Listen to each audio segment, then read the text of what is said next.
The Elder Race. Identify yourself. Indico of Clan Slaw, Second Lieutenant of the Research and Development Corps for the 5th Fleet. Survivor of the Terran expedition. Report. We'd spent cycles upon cycles looking for this planet. Legend called it the, I quote, Cradle of Life. Who would have thought we'd have found it on some insignificant solar system on the fringe of the galaxy? More official archives called it Terra. From what little I gathered from the local histories and folklore, the inhabitants called it Earth. It's what we call a death world. Explain the term death world. Really? What idiot doesn't know what that means? Fine. It's a world where most other sentient species would be erased from the gene pool in a matter of hours. If you crash land there, your number is up.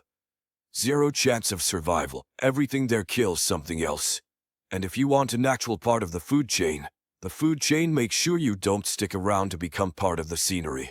We've come across them before. Most times they're inhabited by ultra-specialized predators and pathogens, as well as extremely hostile gravity, atmosphere, and foliage. The exceedingly difficult environment means that evolution tends to run more towards survival than what we would call civilization. That's the general assumption. But not in this case. I don't know. Very well. Continue with the report. It was 2 cycles ago when we finally managed to locate what we thought was the cradle. Define what the cradle is. It's where we believe life in this galaxy. I'm sorry. Life in this arm of the galaxy came from.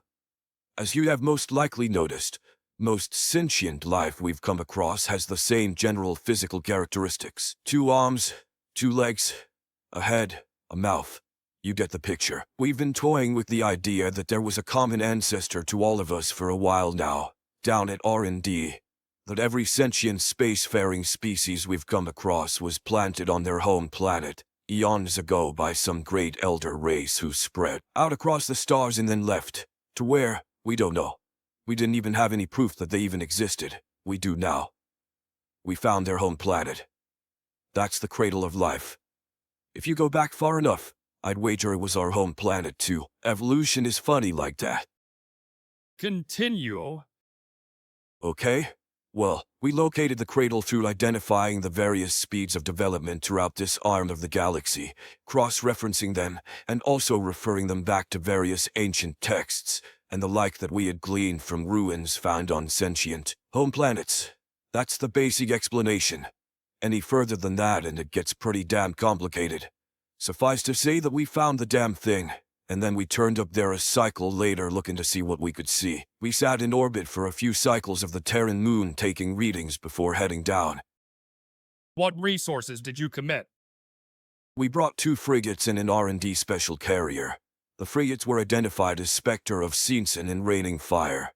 The carrier was R-DAR 24,270 watt. All ships together contained 3,000 military personnel, including 600 Khanti warriors, as well as 500 R&D staff, making the overall expedition staffed by 3,500 souls. We lost the carrier and Spectre of Season. Raining Fire made it back with 246 survivors on board. That's 3,254 we left behind on that rock. Continue. Our initial readings were not indicative of anything. Well, anything that we could make sense of. All we could really tell was that this was one hell of a death world and that there were 6 centralized energy sources that were spaced equally around the planet. Like a cross with 2 more arms sticking outwards at the joint. They were faint, which made us think that they had been colossal once, a long time ago. Intra-atmospheric flyovers gave evidence to the belief that this world was no longer inhabited. That the cradle had been left behind by our supposed ancestors. It seemed safe for us in that department, but it was still a death world. We had no idea what kind of biological horror would be waiting for us in those jungles, and on those plains. The extreme variance in temperature from region to region was insane. The changes in environments were sudden and stark. I'd never seen anything like it in my long career. It was like any of the death worlds we had come into contact with were on training wheels compared to this place. The danger was too much to ask of anyone, even if they were sworn to obey. So, we hosted a grand assembly on the carrier with Lord Captain Swahashi as the presiding speaker. We had a vote about whether we should go down there and check out those power sources, see if we could find any clues about our parent species. Everyone knew the risks. Everyone knew exactly how dangerous it was. At least we thought we did. It's funny. We went in there all half-cocked and full of Victoria's bravado, laughing in the face of certain death from an environment that we partly understood, and we were surprised when exactly all the things we warned each other about happened. And then some. And then. Fucking. Some. Anyway, we had a vote and basically everyone said yes to going down there. This was no question for the R&D personnel. Some of us had spent our whole lives looking for this place. It was mainly a vote for the military guys. I don't think many of them understood why this was so important anyway. I think they just said yes, so they didn't look like a bunch of cowards when all of us R&D stavinti. A Karach insult, meaning physically weak and cowardly. Said yes, no questions asked. We went down in 6 groups of about 450 each, leaving a skeleton crew to man the ships in orbit. All the R&D guys went down. This is where we got split up. You'll have to ask the others what happened at the other sites, because I have no idea. I only know what happened at mine. And even then I'm not really sure. It's fine. Just report what you know. Okay. I went down in the second wave. The first wave was all military.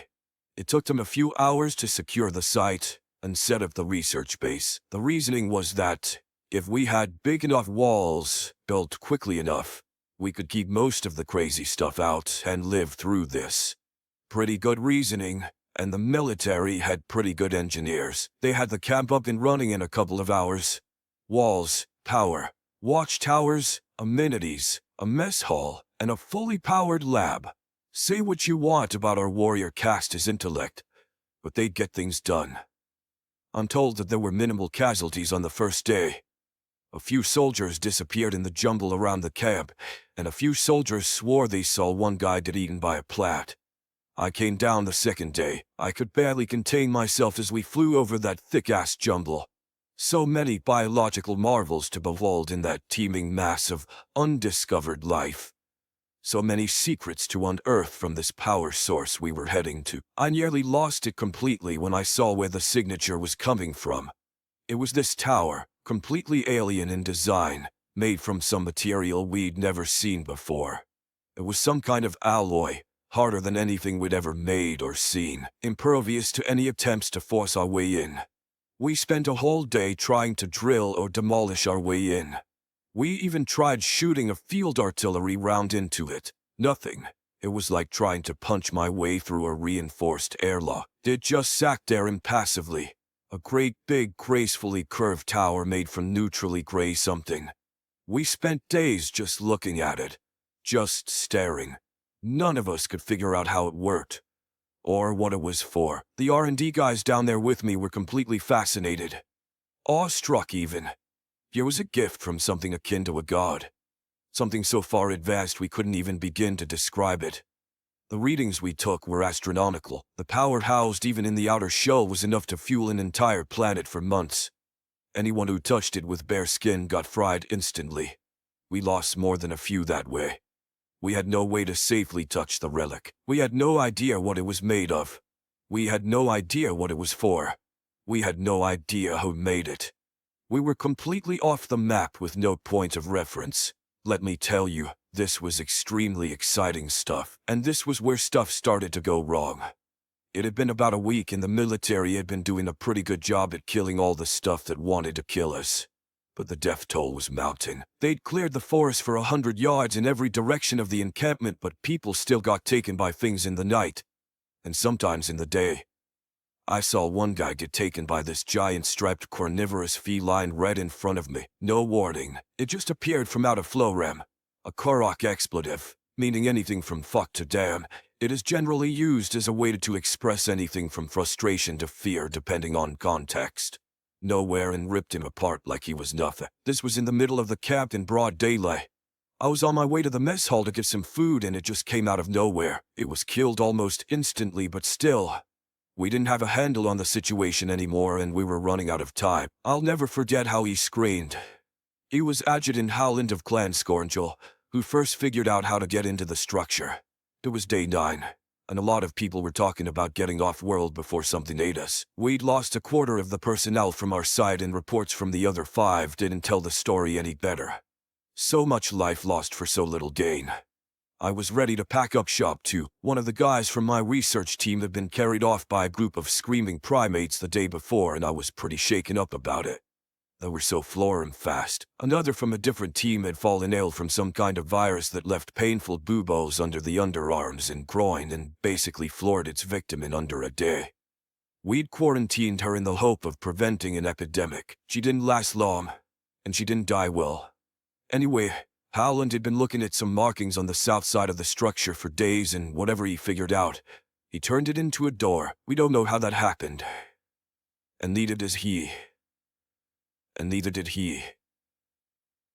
He just said he followed the instructions that he had translated and suddenly we had our way in. The energy was up in the cap instantly. We communicated our success to the other sites and they redoubled their efforts. A team was assembled of 50 Khanti and 20 R&D and they went in. I wasn't on the team. I stayed in the lab and watched over the vid feeds from the biosuits, and what I saw was spectacular. The walls inside the structure basically glowed with symbols and running strands of power.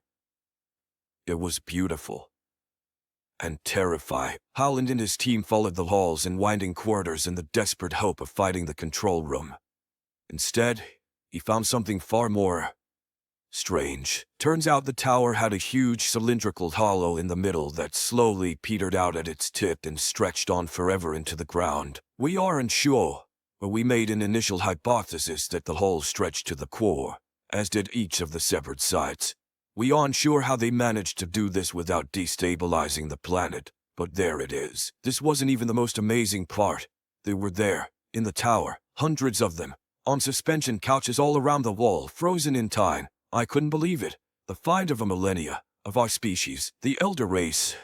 The race from which all sentient life emerged was suspended in time at a kilometer away. You have no idea what that feels like. It's like standing on the tomb of a god. Howland's heart must have been racing. They look just like us, with respect to basic physical dimensions. Howland was studying them up close. They looked to be taller than us and more muscular, more beautiful. But they had 2 arms, 2 legs, and a head. They were hairless except for on top of their heads and 2 lines of it above their eyes. Where we have scales of different hues, they have smooth leather-like skin that varies in color from pale to black. It was fascinating, but that fool Howland got too close. He got too excited and broke into the suspension field. He woke one up, and everything went to hell. Vid feed from inside the tower went down instantaneously. A huge light shot up from the roof of the tower like some kind of signaling flare. The communications went nuts, as all the sites started reporting the same thing. Bright lights and rumblings and EMP bursts. Until that went dark too. Suddenly we were blind. Our communications were down, most of our powered equipment was barely functioning, and the burst of power from the tower had fried the rest. There was a moment of stunned silence before everyone started running for weapons. No way were we gonna get caught unawares by whatever was in there. If I knew then what I know now, I wouldn't have bothered. It didn't even matter. All eyes turned towards the tower as the mangled body of the Khanti was tossed out. You know about Khanti, right? They're bred for war. They're the ultimate soldier and one of the most powerful military assets that the Quora can place on the field. Nothing tosses a Khanti, except that the Khanti was barely a Khanti by the time they'd bothered to toss it. That's when I had an inkling of what we were dealing with. The death world was the least of our problems. Here we had a sentient life form evolved to live on a death world. The first we'd ever seen. The perfect predator. The first one stalked out of that door like he owned the world. And he did. He was covered in blood. Blue blood. Khanti blood. His clothes were of fine, plain linen. Nothing fancy. I don't know why I noticed the clothes. It was just an in-the-moment thing, I guess. Anyway, someone opened fire on him and hit him too. right in the shoulder so that it spun him around to stack her against the wall. He left a smear of red there. Oh, they bleed red, by the way. I didn't manage to get a sample so I can tell you the chemical compound, but I can tell you with complete certainty that their blood is red. Anyway, he got hit. He spun around, he nearly fell down, and then he killed like 20 soldiers, with his bare hands. He was leaning against the wall, and then he wasn't, and people were getting thrown around like pieces of meat. The rest came out too. Some had weapons. Catastrophically powerful weapons, the kind that made a soldier next to me simply cease. My ears popped and then he was gone. It was a massacre that was over in seconds. Nobody was fighting anymore. We'd just given up. But that didn't stop them. They killed until they got bored of killing. And we just stood there and let them. What was the point? What could we have done? Well, nothing compared to them. When it was all over, there were only around 30 of us left. We stood in a huddle, some of us half dead from the shock of it all. I have no doubt you will hear similar stories of destruction from the other sites. We stood and watched as the specter of season in the carrier broke orbit and started to plummet towards the Earth, billowing fire and smoke. They hit the ground kilometers away, but we all flinched anyway. We stood and watched as the first human to leave the tower strode up to stand before us with all the confidence of a conqueror and look at us like parasites. He just looked at us all for a while. His eyes, well, they were blue, and they were cold, as cold a thing as I have ever seen. We were nothing but animals to him, barely worthy of time or effort. Those eyes were used to looking at far more important things. The brain was used to considering more complicated tasks. And then he said, "Get back on your ships and go back to where you came from. Give him this message." And he walked away like we didn't exist anymore. I don't know how he knew our language. There are so many unknowns about the Elder race. And now, after everything, I'd rather not know. I'd rather they stayed far away. What was the message? Humanity has awoken. Bow down for the return of the Masters.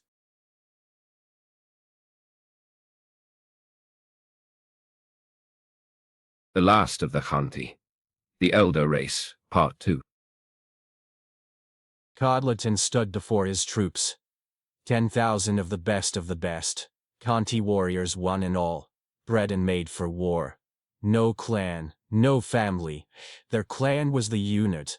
Their family was the squad. They were the last thing standing between his race and total annihilation.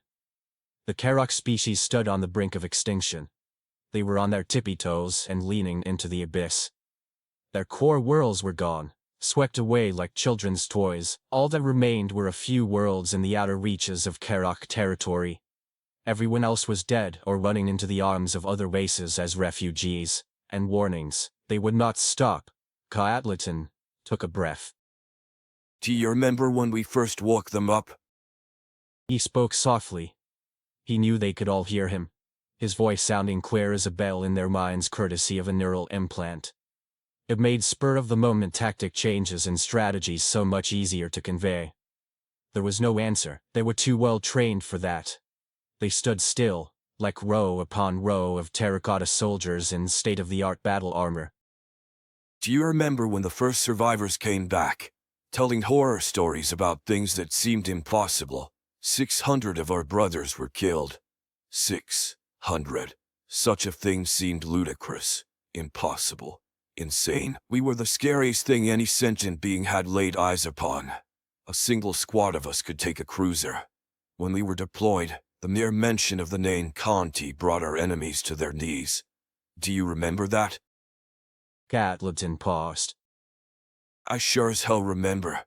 I miss those days. I miss being the big fish in the little pond. I miss being the thing that went bump in the night. There's something else waiting for us out there in the dark, boys. Something bigger than us and stronger than us. Something that shoved us off the top of the food chain as easy as pushing an old one down the stairs. We watched in stunned silence as world after world fell. Billions dead. Cities burned to ashes. Survivors hunted for sport. We watched, gentlemen, as our race was torn down. We were the best of the best, the sword and shield of our species, and we were broken on the rocky craters of bombed-out planets. Planets we used to call home. How many thousands of our brothers did we leave in those smoldering tombs? How many millions of our cousins in the regulars? Cotleton's face was stony behind his visor. He didn't really need to ask these questions. It was all for dramatic effect. He knew the figures off by heart. They were burned into his brain by grief. 723,467 Khanti brothers had fallen. 9 billion cousins of the regulars obliterated. We are the last of our order. We are all that is left of the best outfit this galaxy has ever seen. The survivors of our civilization are fleeing. Our orders are to hold this relay for as long as possible. We must buy them time. Gallatin strode forward to stand before one of many faceless warriors, nearly unidentifiable from the rest. His face was obscured by the dark opaque material of the visor. His high-powered Viscount-class assault weapon was held rigidly across his chest at a 45-degree angle. He was in the position of attention. We will not survive this. He strode purposely across the face of the drawn-up ranks of soldiers. Not a single one of us. His voice rose to a shout, a challenge to all who would listen. We will die here. We will be crushed utterly and totally. Our bodies were mangled and left beyond repair, strewn across this floating hunk of metal crap. We do not fear this. Cotleton thumped his chest. We know it. We welcome it. We will face the monsters at our door and turn them aside. With every drop of blood and every cry of pain, we will hold them here. We will avenge our fallen. We will be a shining beacon to the last of our race. Our sacrifice will ensure that they will live. Our deaths will ensure that there will be someone left to remember us. Take heart, brothers. Take heed, humanity. You, who burnt down our homes and murdered our people, the last of the Khanti stand opposite you on the field of battle. Fear us, and know that this is what we were born to do. Cotleton strode back to his viewing platform and looked out over his troops. Troops who would not be alive in the immediate future. You know your duty. You know your orders. Take defensive positions and prepare for battle. May you be glorious in your end, O valiant brothers. Slotenex took cover behind a metal bulkhead. He was part of the vanguard, the tick of the spear, the first to die. Commander Cotleton said that the humans needed to pass through this relay to reach Endoran territory, where the last of his people had fled. It was their purpose to hold it. To hold it until they died. Slotenuk knew that he should be scared, but he didn't have it in him. Years of grueling training and hard living had ground the fear right out of him. He felt hollow. He had felt hollow for his entire life, and he knew every single Khanti warrior ever had felt the same. They were not individuals. They had no identity of their own. They were weapons to wield against the enemies of their people. Nothing more. Slotenuk hefted his Viscount, feeding all the notches and dings over its long years of service. That graze there was from when a Tenari raider had tried to stab him with a vibroblade, and he'd knocked it aside just in time. Those pockmarks were a reminder of a plasma grenade that had come too close for comfort. The ding on the stock bore the memory of a Bourse juggernaut's caved-in skull.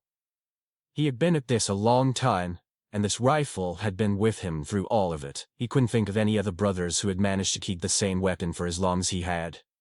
It was an interesting fact that he'd like to share with a chronicler one day, if he managed to get out of this alive. Contact. Dead ahead. Slotenus used the zoom function in his visor, and peered into the crater-filled landscape of the asteroid that housed the metal bulk of the relay. He could just see movement, but movement only. He squinted in consternation. With the upgraded optics of his visor, he should be able to identify individuals by now. But he couldn't. All he could see were silvery flashes of light, like waves of some unidentifiable liquid were flowing through the air. Camouflage confirmed. Slutanek snapped into his implant. He could almost feel the dreary acceptance of the brothers around him. They were all dead. The humans had somehow managed to eliminate the heat signatures of their camo suits. In conventional warfare, all you had to do to deal with an enemy employing camouflage was to switch to thermal imaging and track their heat signature. Not so with humanity. Almost impossible to see, and impossible to track with any kind of optics technology. Their only hope to locate their enemy was by sound, touch, and scent. They were dead. A brother nearby gasped and convulsed before his head whipped sideways with a sickening crack. He crumpled to the ground, neck brutally broken. Slutanek swung his Viscount around and opened fire even before his fallen brother had touched the cold metal floor. He'd missed. He knew it as soon as the first hyper-accelerated round exited the barrel of his gun, in an explosion of tiny blue flames. He knew it because he only got one round out before his rifle was cruelly ripped from his grip and flung away, breaking two of his fingers in the process. He knew it because he felt cold fingers of steel clutch at his throat and squeeze so tight his vision immediately began to fade to black. With his last iota of strength, as everything he was started to disintegrate into nothingness, Slutanek forced his dying message through the network connected to his implant. Vanguard destroyed. Prepare for imminent assault. And then Slutanek died. There was disciplined silence on the barricade. After Slutanek's dying message had finished reverberating through their skulls, there was a good 300 meters of open ground between the bulkheads that the Vanguard had been using for cover, and the metal colossus of a defensive position that the rest of Khanti held. There was a series of 4 such barricades positioned behind them, each manned by a detachment ready to provide cover fire for those retreating from the previous defensive position. Various stared vigilantly out into the waste. He'd never seen a human before, and he supposed he wasn't likely to if they were using camo tech. But he'd heard the stories. Terrible, terrible stories.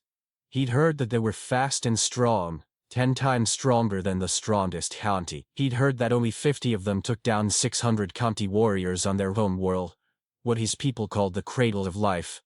When the core worlds fell, it was to a handful of ships. Their numbers were few, but their destructive capacity was on a scale never before experienced in this galaxy.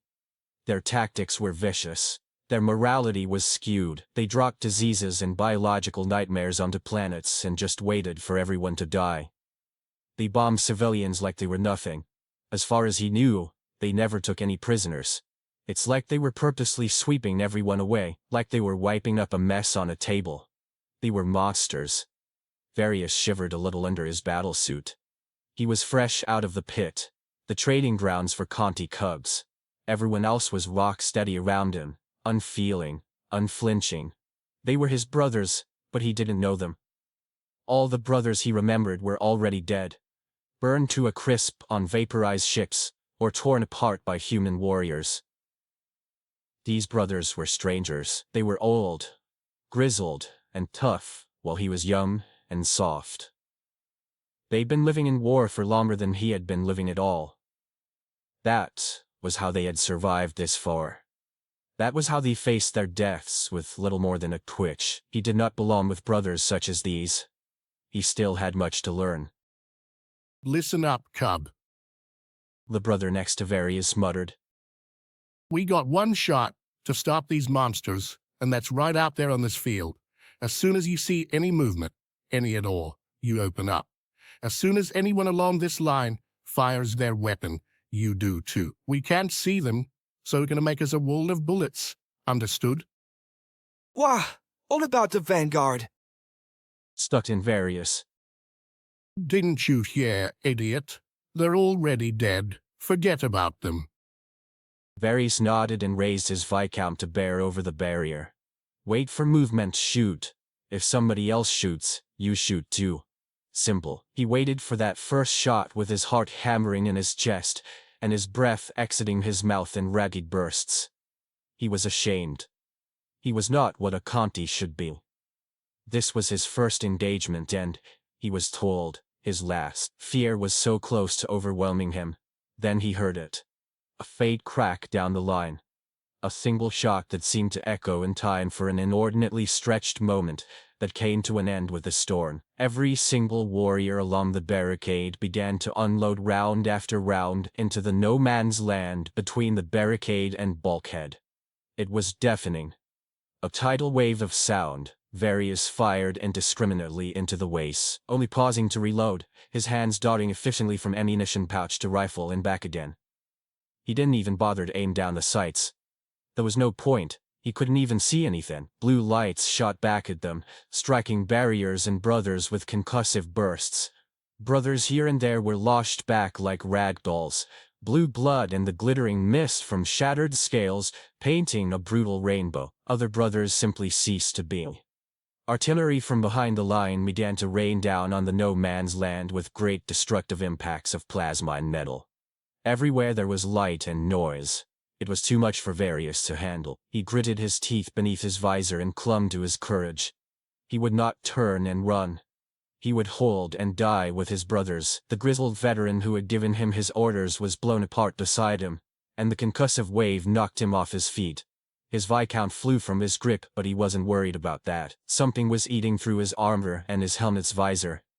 He could taste the acrid stench of burning metal on his tongue like a thick viscous covering. He scrabbled at it, trying to get whatever was off, but it got all over his hands and started to eat through his gauntlets. Various began to scream as his world turned to fire. Commander Cockleton calmly loaded his Viscount and turned to face the remainder of his forces. A few hundred give or take, the battle had been fierce and bloody, and he was proud of every brother that had fought here. They had held this shit stain of a relay for longer than anyone had expected of them. He linked into the battle net that all Khanti shared through their implants. You have fought bravely and well, and we did what we set out to do. I have just received confirmation that the last refugee ship has made it out of the stream. Rest easy, brothers. We won. He reached down and picked up the detonator, its beeping red button the prophecy of destruction. Today, the last of the Khanti earned their everlasting glory. His thumb jammed down onto the detonator, and all was purified in light.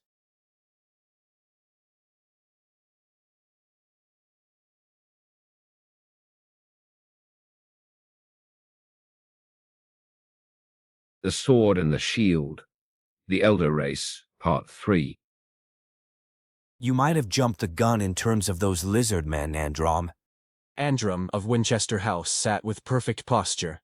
His hand lay admiringly on the lovely circular oaken table that traversed the boardroom of the supercarrier Leviathan, the largest and most deadly ship in the human fleet, and most likely the entire galaxy. It would serve as humanity's administrative and political capital until Earth could be tamed once again. She had grown wild while they had been away, and they had been away for far too long. It seems their caretakers had just up and left, leaving the leaders and essential personnel of mankind to rot in their tombs. A board meeting was in session with all house heads present, each with a place of equal value around the gargantuan oak table. Of course, outside this room, each member of the board, 156 in total, was in possession of vastly different political, social, and economic status. Well, perhaps not economically. They were all dirt poor. A stagnant economy and zero industry for almost 1,000,000 years would do that to you. Yes. Echoed Ji-Len of She House. You have made any kind of a peaceful resolution with our respective client races impossible. Androm sighed, his pale blue eyes flicking to catch those of Ji-Len. He liked Ji-Len most times, mainly because she kept to herself and never really attempted to meddle in the affairs of other houses. Androm couldn't stand it when others interfered with his business. It made him very angry. That's assuming that your client race has survived the modified gene therapy and evolutionary acceleration. It can put a lot of species of a more frail design under quite a bit of stress. That being said, the Karok species, your lizard men, were my client race.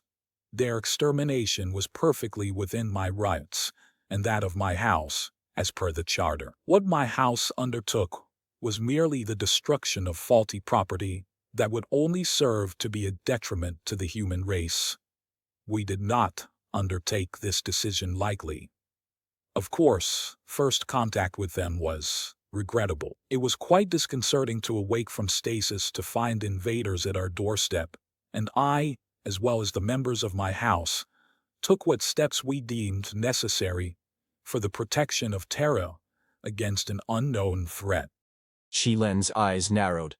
You exterminated an entire race.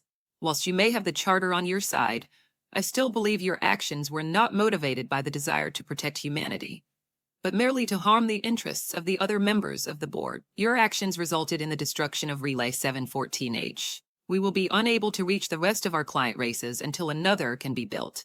Our projections suggest that it could be up to a decade. You have prevented us from attempting to assume our rightful place as masters over our respective clients.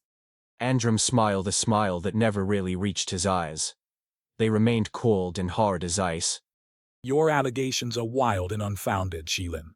After first contact, Winchester House embarked on a comprehensive research project on the advancement of the Karak. They were the dominant military power in the Orion Spur, and were very proud of that fact.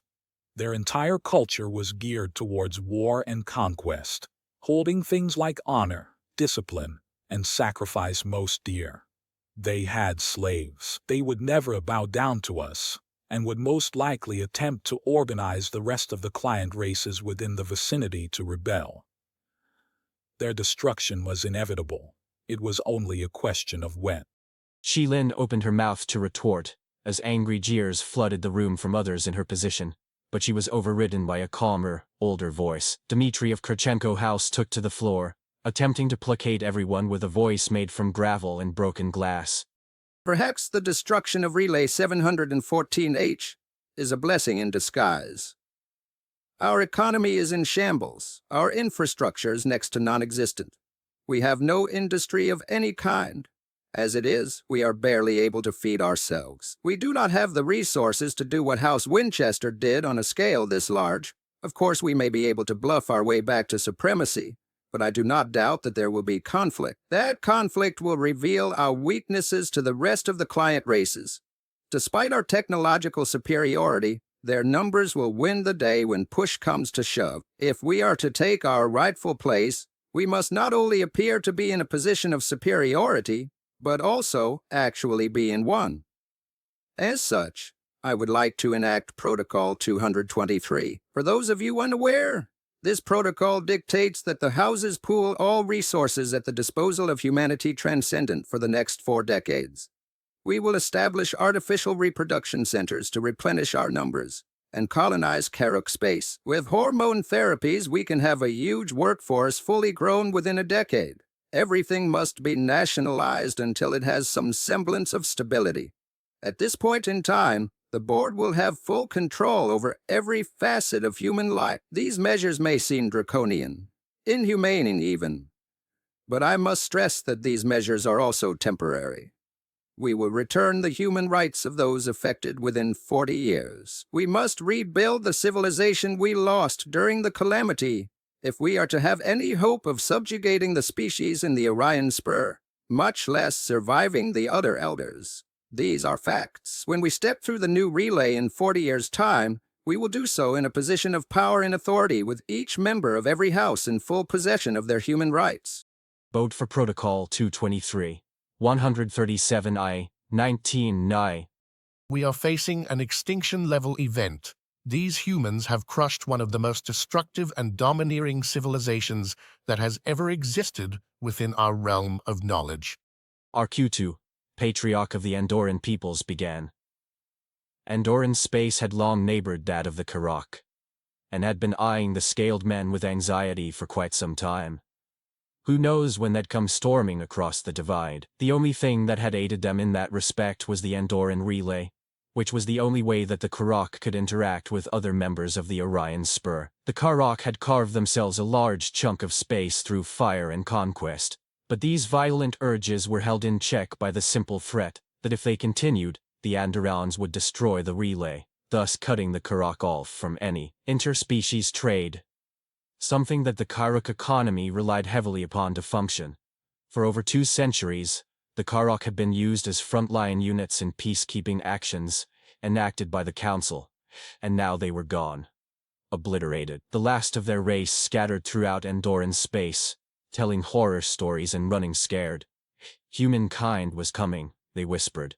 And they were worse than Tenari pirates, Indeed. said Dreglas through his face mask.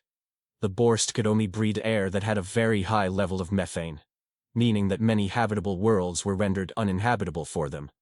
I have reviewed what information we have on them. I do not believe that a military action is the desirable course to take. It would mean the deaths of trillions. Perhaps there is some avenue of diplomacy. No. Replied the furred giant known as Kilnar, representative of the Confederation of Pyr. This one believes that genocide is the objective of the human race. If they are truly the elder race, then perhaps they believe that this one and his ilk have supplanted them. They may have come to take back what was there. This one and his ilk believe that we must fight for survival. In any case, Akutu reasoned.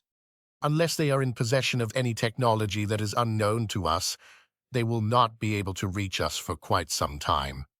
The Khanti warriors that the fleeing Karak left behind destroyed the Andorran relay, rather than let the humans through. We must use this time to prepare. What do you suggest? Asked Dreglas, his voice crackling through the breathing apparatus. I have been in contact with our Board of Admirals, and they have proposed that we create a massive militarized zone along the borders of the space traversable by relay. That would mean that this one and his ilk would be committing a vast amount of military resources to the defense of Andorran space. Do not forget the Tenari raiders that peppered this one's home with slave raids. Kilnar warned. Of course, my friend, but look at the bigger picture. In defending Andorra, you defend yourself. If these humans are as capable as we believe, then the only hope we have of stopping them is with the combined might of every council and member race. I agree, but I believe diplomatic means must be explored before any hostile action is taken. Said Dreglas. We will commit to building this zone, but we will not fire a shot until peaceful means have been attempted. This one must put this proposal before the Congress. We will reconvene shortly. Arkutu floated on his zero-gravity couch, moaning softly to himself as the two masseuses rubbed his back with practiced hands. The stress of being a patriarch for his people really got his back tied up in knots, especially since the appearance of these humans. He still didn't quite believe the stories. Stronger and faster than Khanti warriors, more ruthless and bloodthirsty than the Tenari. It was like someone took all the worst and best parts of every civilization in the Orion's Spur and jammed them all together to make one super being. He stepped from the couch once the massage was done and returned to his desk, his blue skin deliciously supple after their treatment, his black eyes free of wrinkles and worry.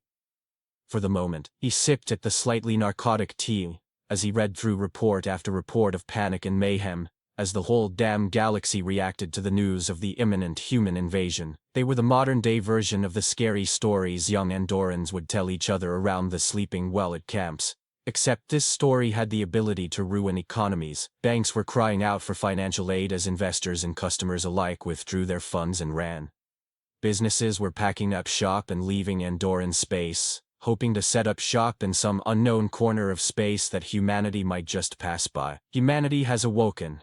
Bow down before the masters. Who were they? The guys in R&D were saying that they were the creators of every race within this spur. Why would they attempt to destroy the very thing that they spent 1,000,000 years building from the ground up? Sir? Arkutus' assistant marched in bearing a tablet that was not connected to any outside network. That was how hacking was prevented, supposedly. Yes, thank you. Arkutu read through the proposal and smiled a wicked little smile, made from jagged teeth in victory. The humans might have better weapons and greater strength, but his people now had the greatest military force ever assembled in history to use as a shield. Perhaps the people of the council may survive after all.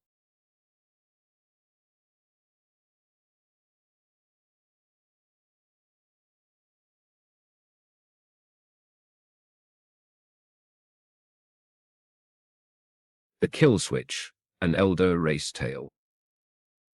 They say I'm crazy. I don't know if they're right. I don't know anything except one thing. All I know is that I'm in here, in this place of screams and drool, And this is where the crazy people go. They hung me upside down on my first day, like a piece of meat. They tenderized me too, because I was giving them too much trouble. I kept struggling, see, because I didn't understand. I didn't know. I kept babbling away my crazy talk that no one understood because they didn't know either. Nobody knows, until they shaved my head and jammed a translator into all my gooey parts. The Xenos found me, see, drifting in a damaged station. They said it looked like an ancient prison ship which had its prisoners on cryosleep rotations like we were batches of cookies. And I'd been overcooked. I was all alone in my pod, fast asleep like a sleeping beauty waiting for her Prince Charming. I didn't get no Prince Charming. All I got were electric batons and chittering space bugs. That sucked. They don't hang me up like meat no more to do their tenderizing. Not after I gutted one of the space bugs with a shiv made from melted plastic. That seemed to surprise them, like they'd never seen a prisoner fight back before. There were other prisoners crammed into cells on either side, and they never gave anybody trouble. But I was all alone in mine, and I gave them plenty. After I gutted that space bug, nobody ever came in anymore. Sometimes they'd come and look at me through the glass, but they'd never come in.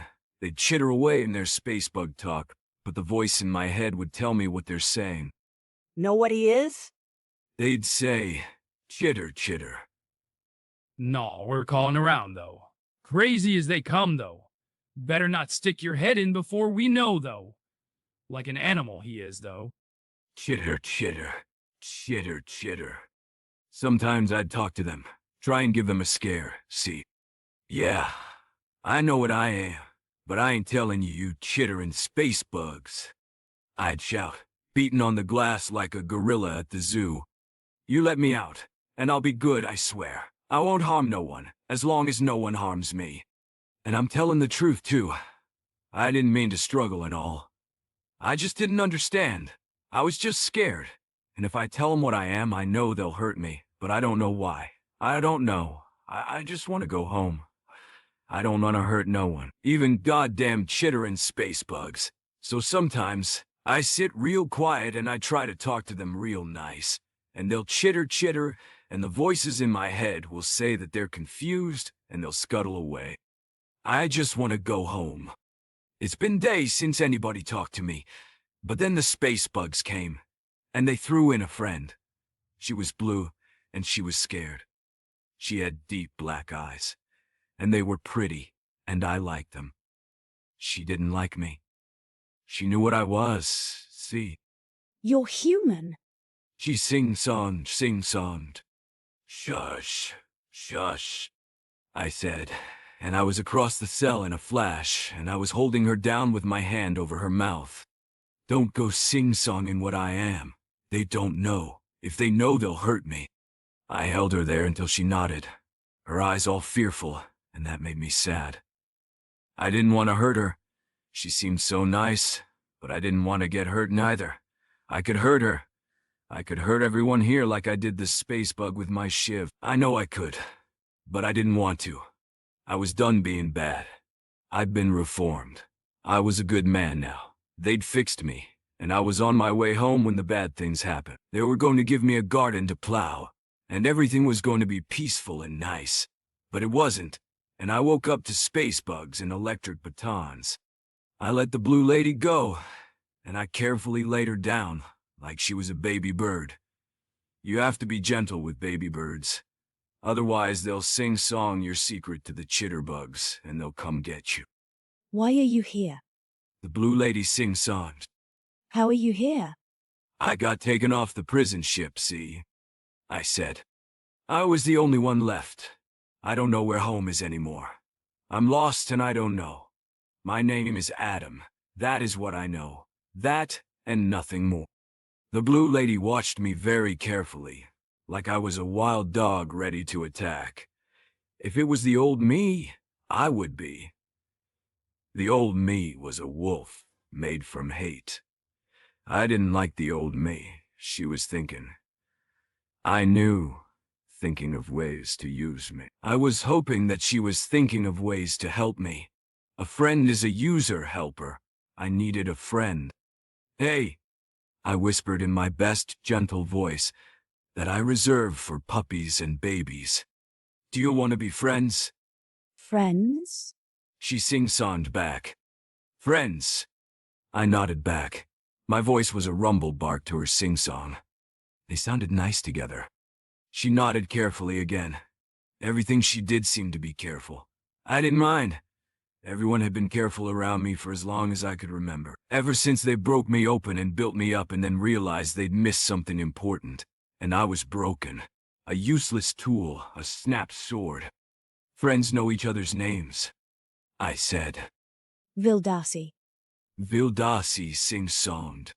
I'm Andoran. The Tanari here want to sell us off as slaves. You mean the chitterbugs? I said. Yes. She nodded. They're terrible beings. Killers, slavers, and pirates. I've never seen a Tanari doing anything good. Her sing-song was angry and harsh. It gave me shivers. How bad? I rumbled bark to her sing-song. Worse than you, I think. She sing-songed. Worse than me? Oh, that could be pretty bad, depending on which me she was talking about. She didn't know the old me. She'd hate the old me. Vildasi and me, we talked a long time after that, about a lot of things. I told her what I was going to do when I got out of the prison ship, how I was fixed, and that I was going to have a peaceful garden to live in. She told me many things as well. She came from a world made from water and fish. Her people had been swimming around the stars for a long time, but I'd never heard of them. She told me that her people hadn't heard of mine until 40 years before, because we'd been sleeping all hidden away for millions of years. Then there'd been a big war and lots of people had died. An entire race gone. I was sad, because of all the senseless death, and because I knew that it was my people who had done it. They were still acting like this was the time of the bad things, but it wasn't. The bad things had gone away. I was made for fighting bad things, and I didn't want to do it no more. I told her about my switch, the switch that brings back the old me, and she told me she wanted to go home. Vildasi wanted to go home. I wanted to go home. We could go home together. I was quiet for a while, thinking. The old me would help the best for this sort of thing. But I didn't know if I could put the hate wolf back in his cage once he was done. I could help Vildasi. I could save my friend. I was thinking all the while when the Tanari came in and started kicking and punching Vildasi, as the chitter chittered in laughter. Vildasi cried out in her sing-song warble. Vildasi was hurting. Hey! Hey! Stop! I rumble roared. Stop or I will flip the switch! I'll tear you to pieces, I will! You better get out! You don't scare us, though. They chittered. There's more of us, though. We'll have our fun, though. Vildasi wouldn't last much longer, and I felt a chilly cold spread through my body, going to my brain. 15 combatants. 18 seconds. No. I thought, no, I won't flick the switch. I don't want to. But Vildasi will die, I thought. I can't let her die. I want to go home, came the rumble bark and sing-song. I flicked the switch. When it was done, I stood tall upon a mound of broken Tanari. My knuckles ached, and my muscles felt like they were cramping up a bit. I hadn't moved that fast in a long time. Vildasi cowered in the corner, but old me didn't care. Old me didn't care for friends or anything like that. He cared for the mission. His mission was to clear the ship and save Vildasi. He was cold and hateful and vengeful and wolfish. I let him walk about and smear the walls with purple Tanari blood. I let him smile and growl and howl as he stalked up and down the corridors in search of prey. I let him beat the captain to death in the bridge with a rusty pipe and throw its shattered carcass across the room. I flicked a switch. I was back and old me was back in his cage. He wailed and snarled. I shuddered and rumble cry-wailed into my hands because I was sorry that I hurt them even if they hurt Vildasi. I didn't want to hurt them. Suddenly I felt light little hands dancing across my back and a sweet sing-song in my ear. Adam. Vildasi sing-song cooed in my ear. Adam, it's okay. You saved me. Don't cry. You did a brave thing. No. I rumbled, cried. It's not okay. You all think we're evil and cruel. But we aren't. You just haven't seen what we've seen. You haven't been scared like we've been scared. You met old me. Old me is for fighting the bad things. The bad things tore us up and broke our backs. We're still fighting the bad things. I tapped my head, harder than I needed to. I needed to feel it. In here. What are the bad things? Vildasi's sing-song whispered, but I wouldn't say. No human would ever say. It hurt too much. We tried to fix the galaxy when the bad things broke it, and we did. And now we were the ones doing the breaking, like a little kid on the beach with a sandcastle, trying to keep the waves from swallowing it, but then pounding it into the sand without our feet because we ran too fast and without care. I want to go home, I rumble cry whispered. And so, my new friend Vildasi and me, we did. And my garden was green for the first time.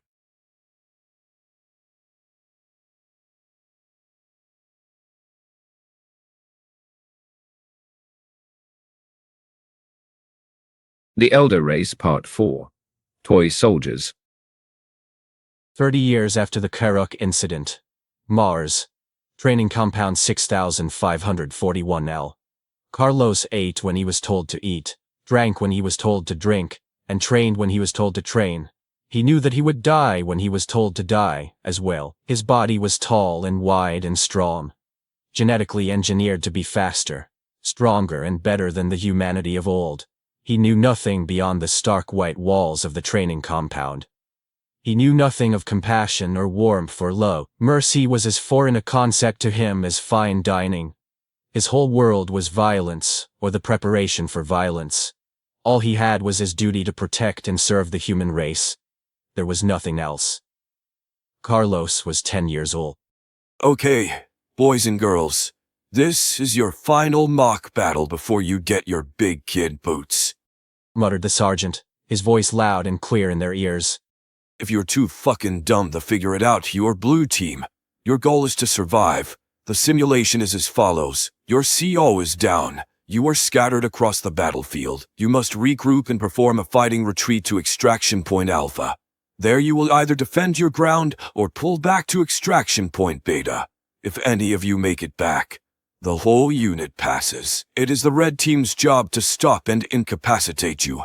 They are fully trained military experts. Expect no mercy. Any questions? Carlos raised his hand. Trainee Carlos.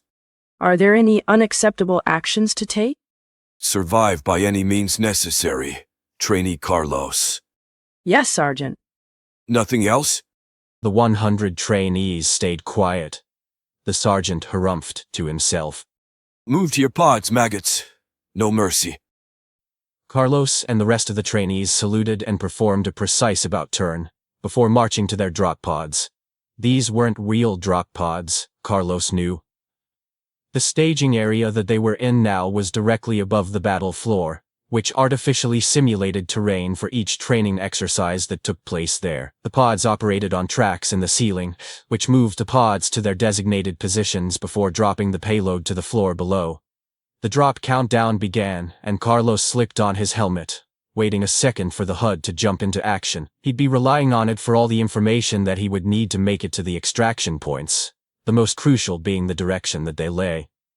He hefted his stun rifle, checking that the safety was off and the magazine charge was full. This rifle fired stunning rounds that electrified an opponent and knocked him unconscious. These rounds wouldn't do shit to someone in full battle armor.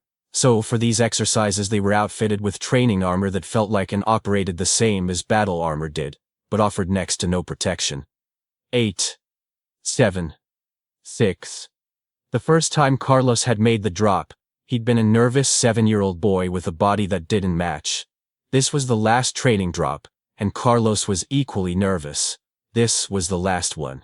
After this, he'd be put into active duty. He'd actually step beyond the white walls of training compound 6541L. 2. 1. Carlos was flung against his straps as the drop pod shot downwards and slammed into the ground. The harness retracted. The pod hatch flew open and Carlos shot out aggressively, his weapon up and ready. His landing was greeted with nothing. No enemies were in his immediate line of sight. He could hear distant stun fire ahead of him. He immediately took cover behind a dilapidated concrete pylon that had fallen on its side and began to take stock of his situation. It looked like he hadn't been detected by Red Team yet, but he couldn't count on that to be a stable premise. They could just be waiting for a better shot. He was on his own, without backup. The terrain favored the Red Team immensely. It looked like they were fighting in a war-torn city. The walls were pockmarked with bullet holes, and the great amount of structural damage was evident. No doubt thanks to a great deal of hypothetical shelling. Red Team, who had had time to prepare, were most likely camped out in the buildings on both sides of the street ahead, waiting to rain fire down on whoever was stupid enough to stroll casually down the pockmarked road. Carlos was not going to be stupid. He keyed into his BattleNet and studied what his squadmates were doing. So far, they had maintained radio silence, probably only linking into squad members who were within 100 meters of themselves. They were linked together into groups of 5 and 6, and quickly moved towards the extraction point. They were making great headway. That meant only one thing. Sharpshooters. Just then a whole group of friendly indicators went dark. Carlos thought quickly.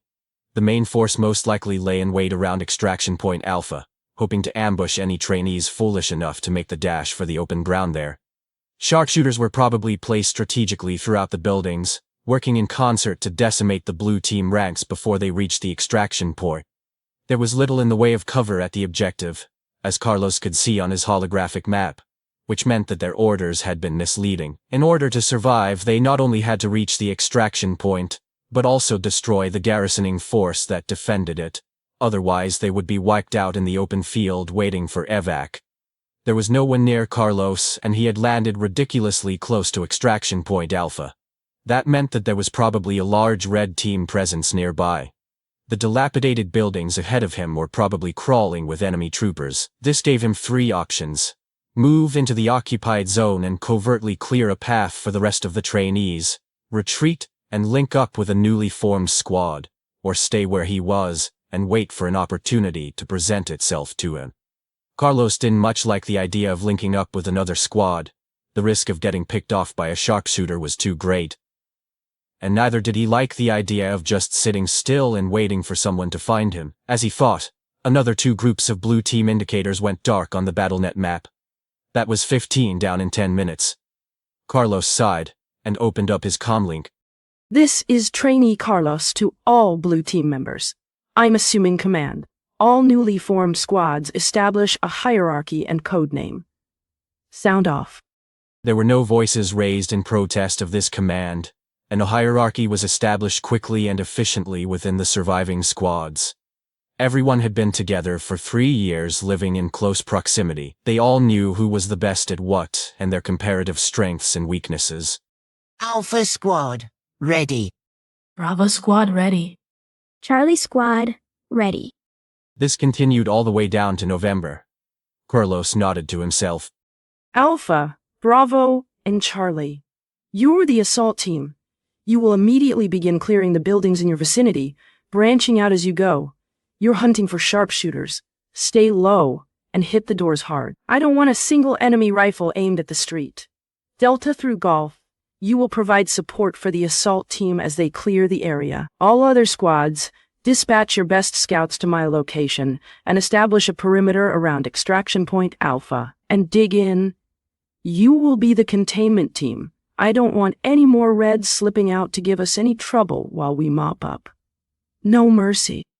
The Red Team leader, aka Lieutenant Ibrahim al-Zahar, had run through this simulation 100 times, and it always went one of 2 ways. The trainees would either splinter off into small 4-8-man squads and try to slip through the cracks, or form into 1 or 2 very large forces and simply attempt to batter their way through.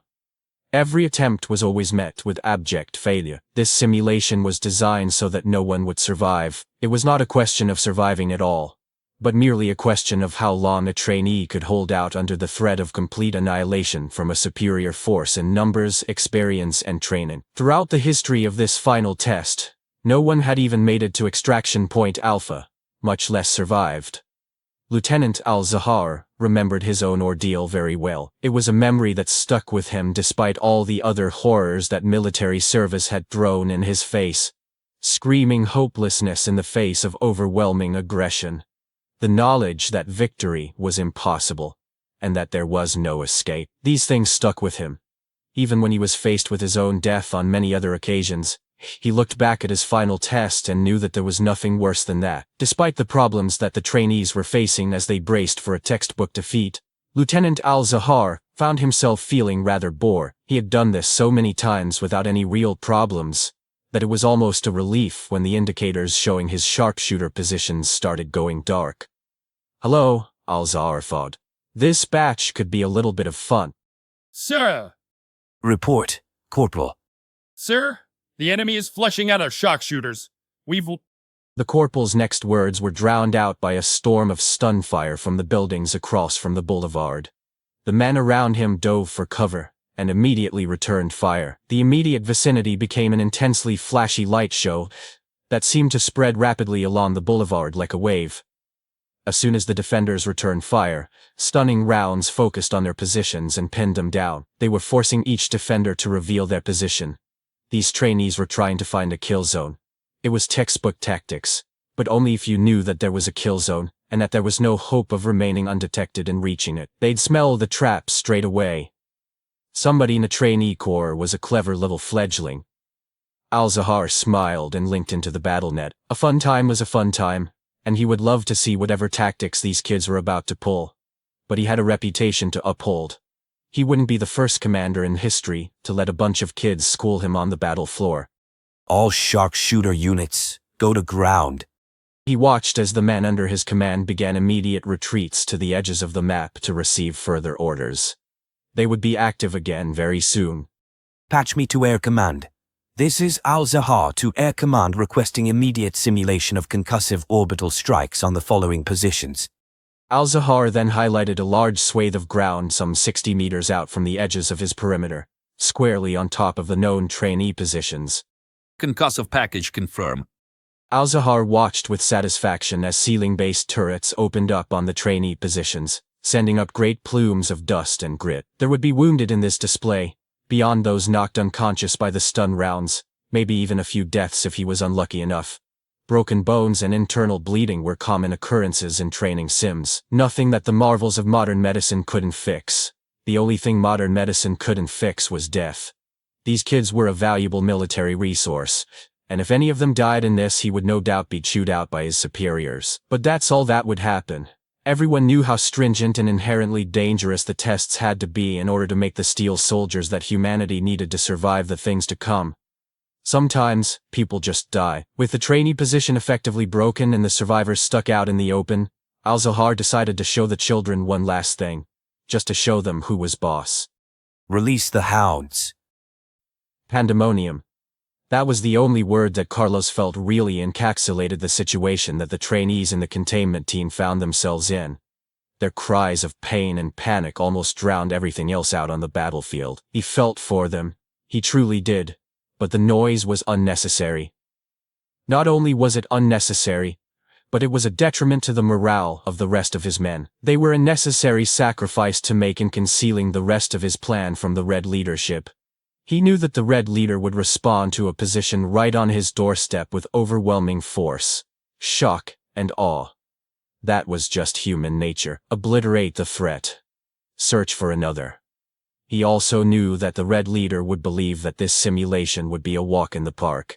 He'd be complacent. He thought he was just fighting a bunch of kids. The Red leader would believe that the entirety of the trainee force had taken shelter in those buildings, and immediately use search and destroy tactics to hunt down the survivors. If he drew out the Red team from their positions, then maybe the rest of the trainees would have a chance. He turned to look out the window of the building he and his scouts had occupied, the strict and unconscious bodies of those members of Red team unfortunate enough to have been stationed there lying at their feet, and watched as the trainee position across the street was overrun by Reds and AAL. They looked to be Mark 7 units. Carlos whistled quietly to himself. Mark 7s were essentially the best II units you could get in the Terran military, IE meaning Assault Artificial Intelligence. Hunters, These units were designed specifically for pursuit situations against an enemy that had been just recently shattered by shock and awe tactics. They were basically great big metal dogs that were faster and meaner than anything you'd ever met, with the added bonus of mounted turrets that would chase you to the end of time. An I unit gets your scent and you got two options: fight and win, or lose and die. There was no run. They had well and truly earned their military designation, Hellhound. Carlos muted the racket that the containment team was making and keyed into the assault and support team's private battle nets. Okay, kids. The containment team has been overrun. We have Reds out in the open. Hit them fast and hit them hard. Be advised there are anywhere between 10 and 30 Mark 7 Hellhounds operating in the area. Hit them with EMP and concussive grenades, flashbangs, everything you've got. Shoot anything that moves.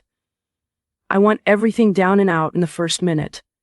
Don't give them any time to dig in. They dig in and we lose. He steeled his heart and turned away from the window. He had no doubt that a few trainees had died in that barrage. He would mourn later. Right now, he had to be steel. He had to sacrifice everything to get the job done. Everyone dressed? He asked his scouts. They all nodded in assent, absent-mindedly smoothing down the red team uniforms and indicator beacons that they had looted from the downed Reds stationed in this building. I know how good you are at covert actions, so let's keep this brief. You're to operate in two-man cells and clear out the enemy positions.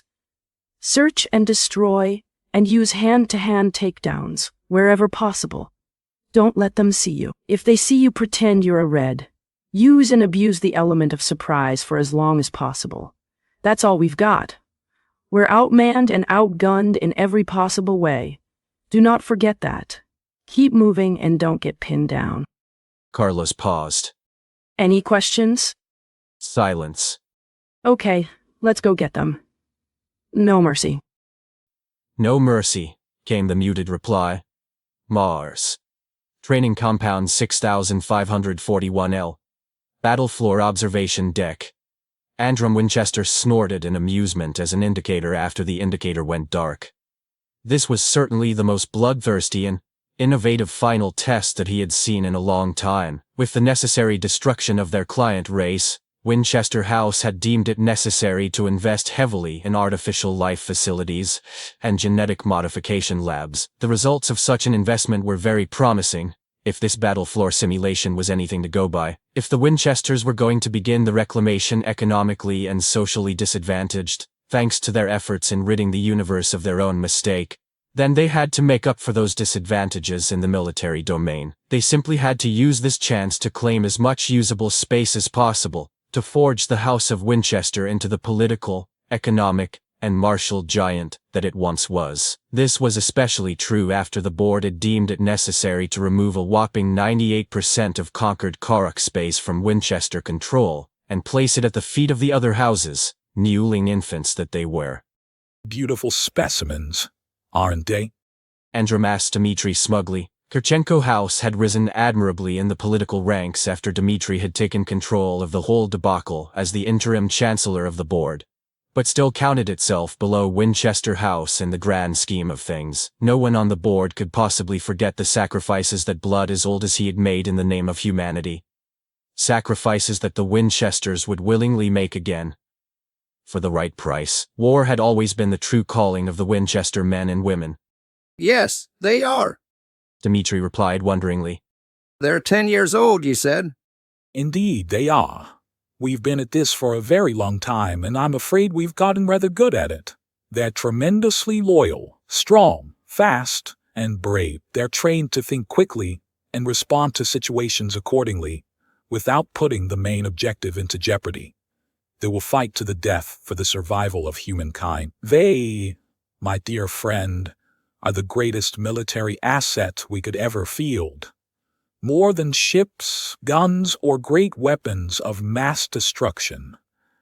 It is these fine men and women that will be safeguarding our future. Children, Dmitri corrected absent-mindedly. I beg your pardon. Children, not men and women. Children. Out of necessity, yes. Oh, I am not denying that all this is necessary. I was the one who enacted this horrible piece of legislation in the first place. I am looking forward to the day that this is no longer necessary, and hopeful for a time that something of this magnitude will never be necessary again. We have stripped ourselves of what it is that makes us human, all in the name of taking our rightful place. The conversation paused as they watched the final moments of resistance play out on the observation screens. The last trainee left standing fled through the maze of back streets and bombed out carcasses that made up the ruins of the once great city. Incidentally, it was the trainee Carlos. Even now, hounded on all sides by hellhounds and pursuit troopers, he attempted to make his way to Extraction Point Alpha, only to be headed off by the appearance of yet another pursuer. They were toying with him. Carlos, the third-generation trainee of the Winchester Marine Corps, had put up a terrific fight. He had fought tooth and nail to get Blue Team to the extraction point, only to have it torn apart and scattered in the wind just when victory had been within his reach. He would no doubt be groomed for command after this, but the crippling defeat would most likely stay with him until the end of his days. As it should. Finally, the Red Team had had enough, and they unceremoniously gunned him down with a hail of stun fire. Dmitri took a moment to consider, then turned to Androm. That child is 10 years old, and he threw his fellow trainees into the meat grinder to get the job done. I can't fault you for your dedication to the cause, and I doubt I ever will. I see now that every action you take is for the protection of mankind. What I can say is that once the 40 years mandated by Protocol 223 are over, we will shut down every facility of this kind. You have made remarkable soldiers to serve the cause, but that boy, Dmitri said, pointing to Carlos' unconscious form, is as much monster as man. I refuse to allow more of his kind than strictly necessary. Androm stared back at Dmitri, trying to keep the distaste from his face, his eyes made from flint and ice. Every one of them was a coward. Didn't they remember? Didn't they know what was out there? I can understand why the other members of the board would think this way. I assure you that I will comply with the dictates of the charter. I also assure you that I will also do everything I can legally do to ensure that facilities like these remain operational and firmly within the hands of Winchester House. I see. No, Chancellor, I don't think you do. Androm snapped, before reining himself in. He was being stupid. He took a breath and continued, in a much calmer tone. The calamity left a scar on us all. It showed us how weak we truly are. I strongly believe that soldiers like Carlos are the answer. Of course. Dmitri nodded. Of course. But we must consider the cost. We will discuss it in the boardroom when next we meet.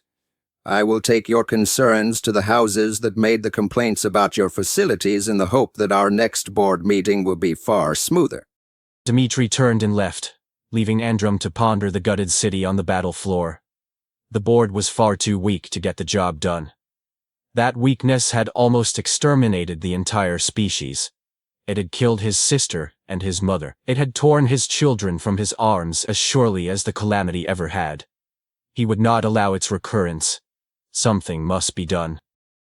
Battle station, lost brother. Militarized border zone. Andoran-controlled space. Arkutu sipped at his fit tea more to hide his smugly jubilant smile rather than to partake in its slightly narcotic effects. It had taken 37 cycles of pandering, nagging, and outright bullying to get the damn zone built. Now he had hundreds upon hundreds of roving Planet Cracker-class battle stations under council command, purely for the defense of his race against the human threat. These monstrous creations could punch mag-accelerated metal slugs right through planets with barely any loss in velocity to the fired round. They had thousands of missile banks and state-of-the-art point defense. The shields could resist the force of a supernova. The sensory array could locate a Borstfart on either side of the galaxy. They were beautiful. The effort that Arkutu had had to go through to make this happen belied words. It made his head swim just to remember it. Dozens of races had to cooperate in building the greatest military force in recorded galactic history. And it was all over. Finished. Arkutu took another sip. Of course, this was a celebratory occasion, But it wouldn't do to have one of the longest-serving Andorran patriarchs grinning like a fool for all the galaxy to see. With difficulty, Arkutu brought himself under control. This was a very publicized, unveiling event. This would show the rest of the council races that they were safe. They would return to Andorran space and spend their hard-earned cash and re-energize an economy that had nearly been completely annihilated by the twin burdens of the human threat and the construction of the zone. He needed to at least seem professional. He turned his attention to the stage, where a handsome Karak female was preparing to perform. She held a bulbous instrument and plucked at the strings, diligently attempting to tune the thing to her liking. Arkutu believed the instrument was called Granlyre or something along those lines. Its strong, mournful notes were designed to counter the chirpy quality that most Karak voices had when they attempted to sing. Arkutu knew this because literally every Karak still alive lived on these stations, and he had thus been extensively trained in their customs and culture. The broken species would be the first line of defense for his own. The female finally looked up and took a breath. It seemed she had finally got the damn thing tuned. She began to play. Softly. Mournfully. It even managed to tug at Arkutu's own calloused heart, insincere and unfeeling in the face of everything he had seen. It had to be. That was how you got the job done. The tea he had been sipping reacted to the melodies emerging from the female's hands, and Arkutu found himself lost in the melancholy timbre. And then the Karak began to sing in a chirpy, whistly rasp that fit in just right, like it was always supposed to be there. Various croaked, and Various choked, hugging his life so dear. He was young and lost, alone, with no one there to hear. We screamed and cried. He burnt and died. A toy soldier lost in the void. Various shouted, and Various cursed the gods that drove him to this, the gods that came and burnt his world, the gods that brought the abyss. We screamed and cried. He burnt and died, a toy soldier lost in the void. Various left, Various is gone, gone to join his brothers in red. He bought our lives with all he had, paid for in full by the dead. We screamed and cried. He burnt and died, a toy soldier lost in the void. Yes, Arkutu thought. This had indeed been bought by the dead. And there was going to be more paying to come. But this time he hoped to buy the survival of his people with human lives. This time would be different.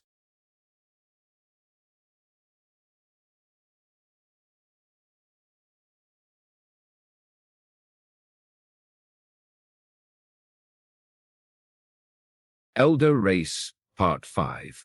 The Reclamation. Carlos.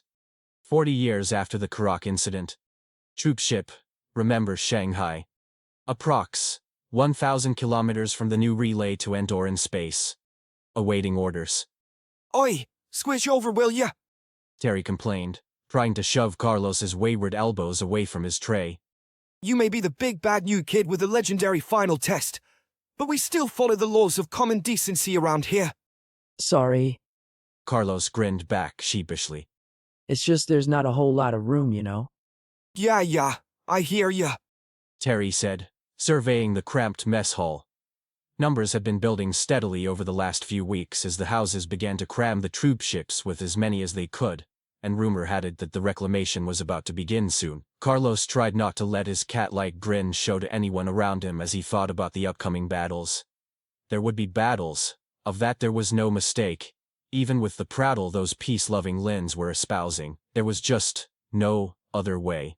He began to shovel the food on his tray into his face as only soldiers can do, with reckless abandon and barely pausing to savor the taste. That way that same soldier saved himself from the rancid flavor of long-term nutrition gruel. But it was what they'd been raised on, and it was all they'd ever known, so it never occurred to Carlos, or anyone else in the new generation Marine Corps, known affectionately as Killer Tots, KTS, to complain.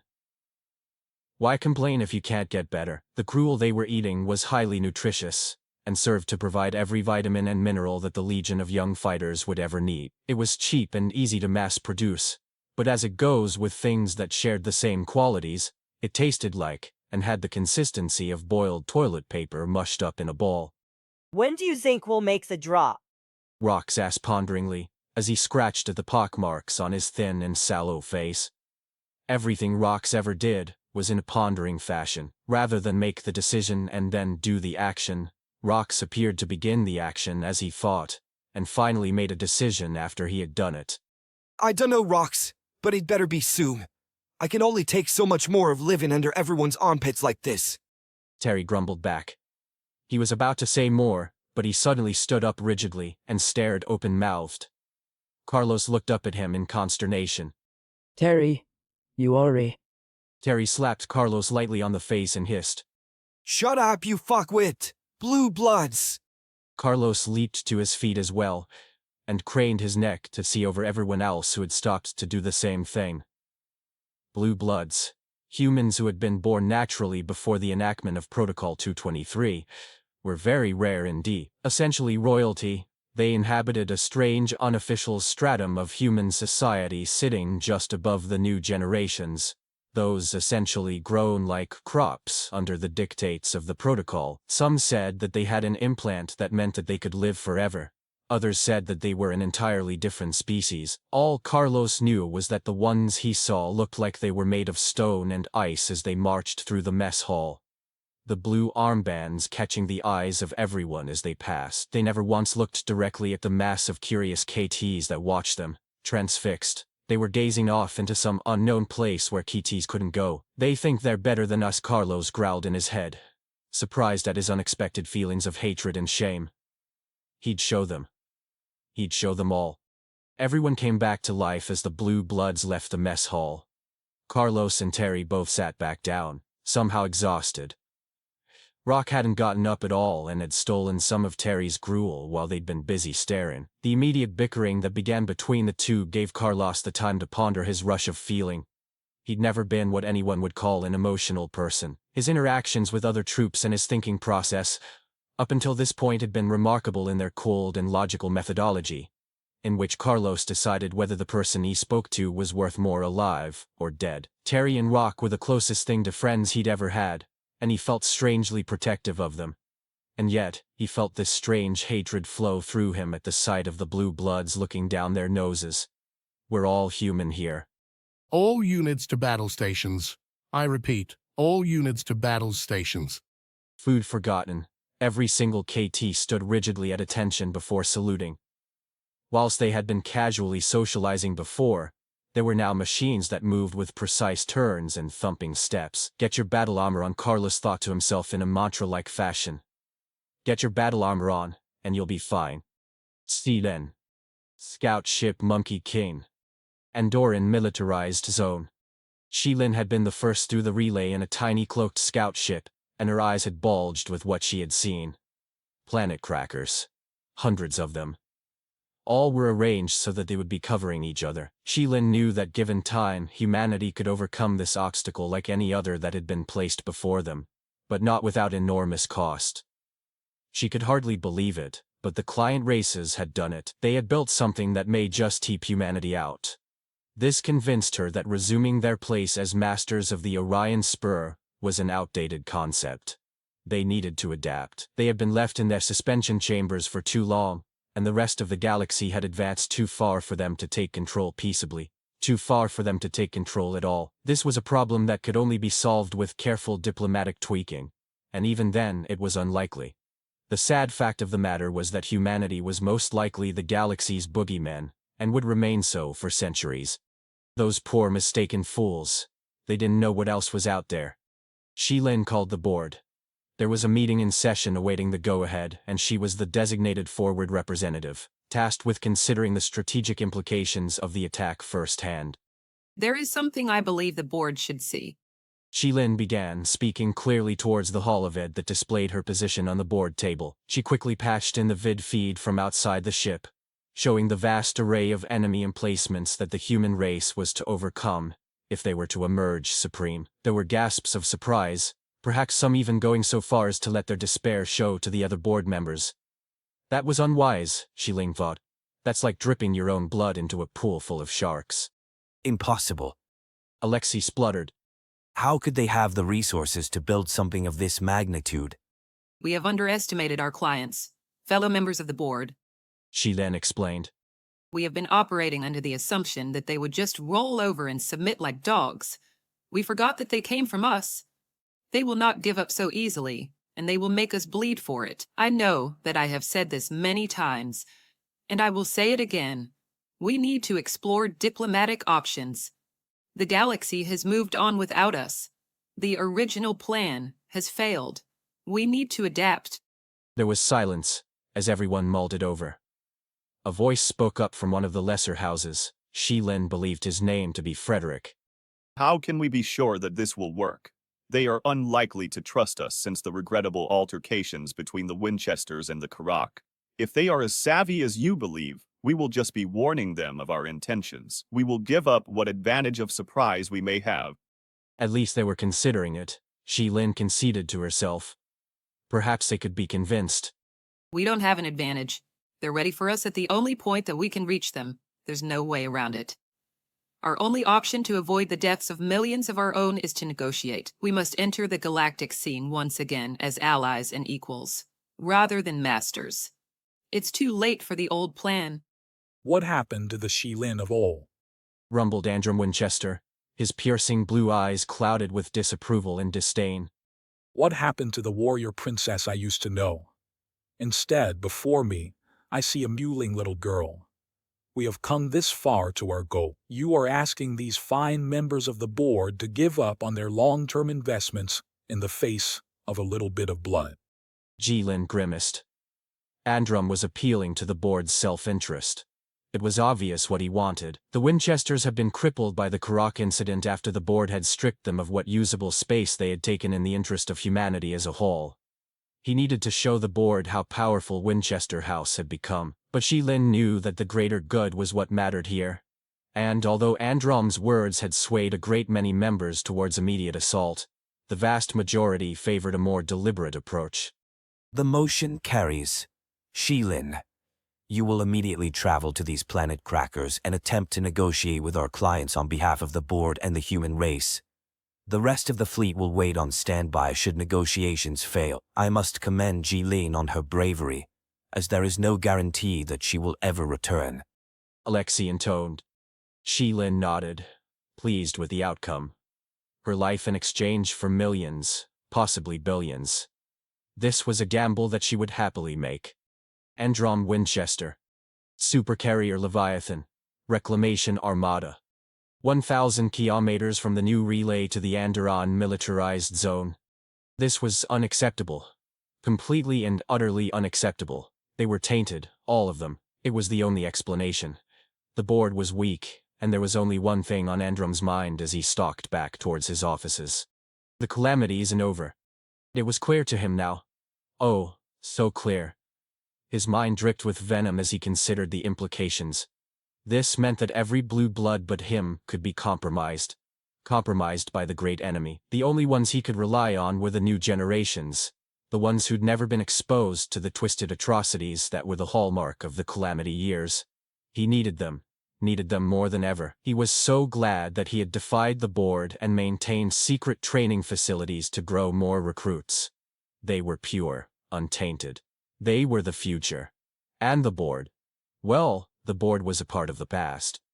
Androm keyed into his intercom. Get me 100 of your most loyal KTs. He snapped, not even waiting for a reply. He quickly crossed to his personal armory and extracted his favorite weapon. It was the R-22 concussive pistol. A shot from this to the abdomen meant instant and messy death. He checked the magazine before whacking the slide and shoving it into the concealed pocket in his jacket. Sir. Androm looked up and smiled as his adjutant stood at his door, body held rigidly at attention. Sir, the KTs are here in full kit. Excellent. Androm nodded in recognition, but inside he was dancing for joy. Soon he would avenge the fall of his family and finally put the calamity to an end. Finally, a glorious age of peace and prosperity for humankind would be ushered in and washed clean with the blood of the past. Alexei Kirchenko. Boardroom Supercarrier Leviathan. Reclamation Armada.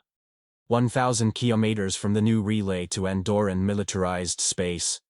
Alexei sat down with his fellow board members, wondering idly why young Winchester had called an emergency meeting at this juncture. It had literally been half an hour since the last one, and the only reason that it could be reconvened so quickly was because no one had had the time to move too far from the boardroom yet. Yishilin would be proceeding with considerable caution in an effort to sneak past the planet crackers and locate the leaders of the client races. They didn't expect to hear from her for days at least. Alexei was very interested to know the reason for this session. Androm entered through one of the many doors that allowed entrance to the boardroom from every direction. His face was quite steely and Alexei found himself silent out of consternation. What could have possibly brought about that sort of expression? It was most certainly bad news. Nothing could have gone wrong at this early stage, surely. Alexei was saved from speaking by one of the more impatient board members, one Frederick von Einsberg. I say, Androm, what's the meaning of this? Androm fixed Frederick von Einsberg with an icy stare. Something in Alexei recoiled away from the man's face. Something said that it wasn't right. Alexei stared intently at Androm, trying to put his finger on what was making him uncomfortable, and there it was. For the tiniest of instances, Androm's eyes flashed yellow. What? Alexei shook his head slightly and leaned forward as the chilly exchange continued. Other members were beginning to shift uncomfortably as Androm continued to stand, still as a statue, glaring at Frederick with a coldness that came from the tundra. No. Alexei noticed a slight discoloration of the veins around Androm's neck. They were dark and bruised and showed up stark against his skin. It can't be. There it was again. That yellow flash. Androm was fighting something deep inside him. Taint. Alexei immediately stood up and jumped the table, sprinting towards Androm with no thoughts of his own safety. They had fought the calamity over. They were wrong. Before Alexei could reach Androm, he'd drawn his pistol from his coat and calmly shot Frederick center mass. He exploded in blood and gore, painting all those near him with his guts. KTS stormed the room, firing indiscriminately into the members of the board, forcing bodies to grotesquely dance as they were violently shredded away. Alexei slammed into Androm and attempted to wrest the pistol from his grasp. Androm, fight it, fight it! Alexei screamed into his face. This isn't you. It isn't too late. But Androm was too far gone. He dropped the pistol and wrapped fingers of iron around Alexei's neck. As the old man choked and struggled, trying to fight against the vastly superior strength of Androm's battle-hardened body, Androm whispered, I, Emperor, proclaim the fourth empire of man. Alexei's neck snapped and his world ended. Androm's world had just begun. Xilin. Scout ship, Monkey King. Beyond the Andorran militarized zone. Lan? Yes, Lieutenant.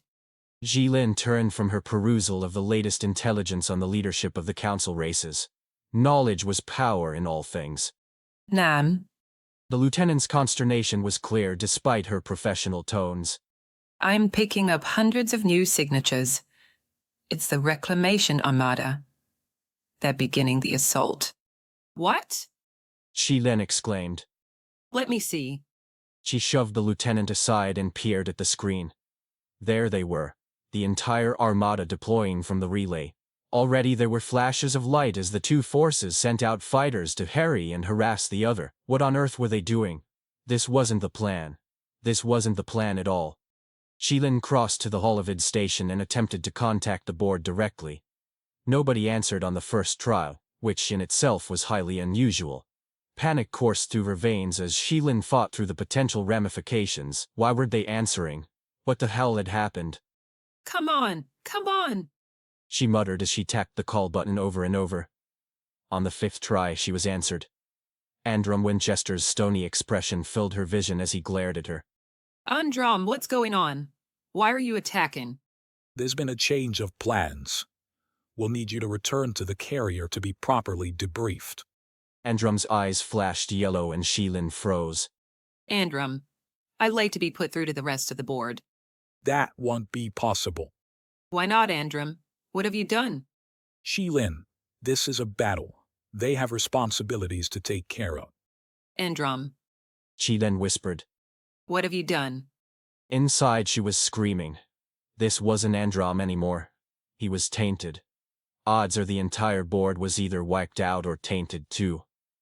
the nightmare would begin again. Only what was necessary to protect humanity. You monster! Shilin cried, slamming her fists down on the console. The bridge around her was dead silent as they all looked on in amazement. They had never seen her lose control. Not once, but here she was, teary-eyed and trembling in rage and fear. Do what you will, Shilin. It's already done. Andrum Winchester calmly replied, his voice unfeeling and unflinching in the face of this colossal betrayal. Shilin slammed the end call button down before collapsing into a chair with her face in her hands. Her crew, some 8 individuals, gathered around her, looking on in trepidation. Lamb, Asked Shilin's lieutenant, Chow. what's happened? Andrum Winchester Shilin replied in a voice so dead that it should be buried. has betrayed the board. There was silence. Until Lieutenant Chow spoke again, his voice businesslike and confident. What are your orders, Commander? Shilin stood up, broken but defiant. We continue with our mission. We'll save the galaxy this time.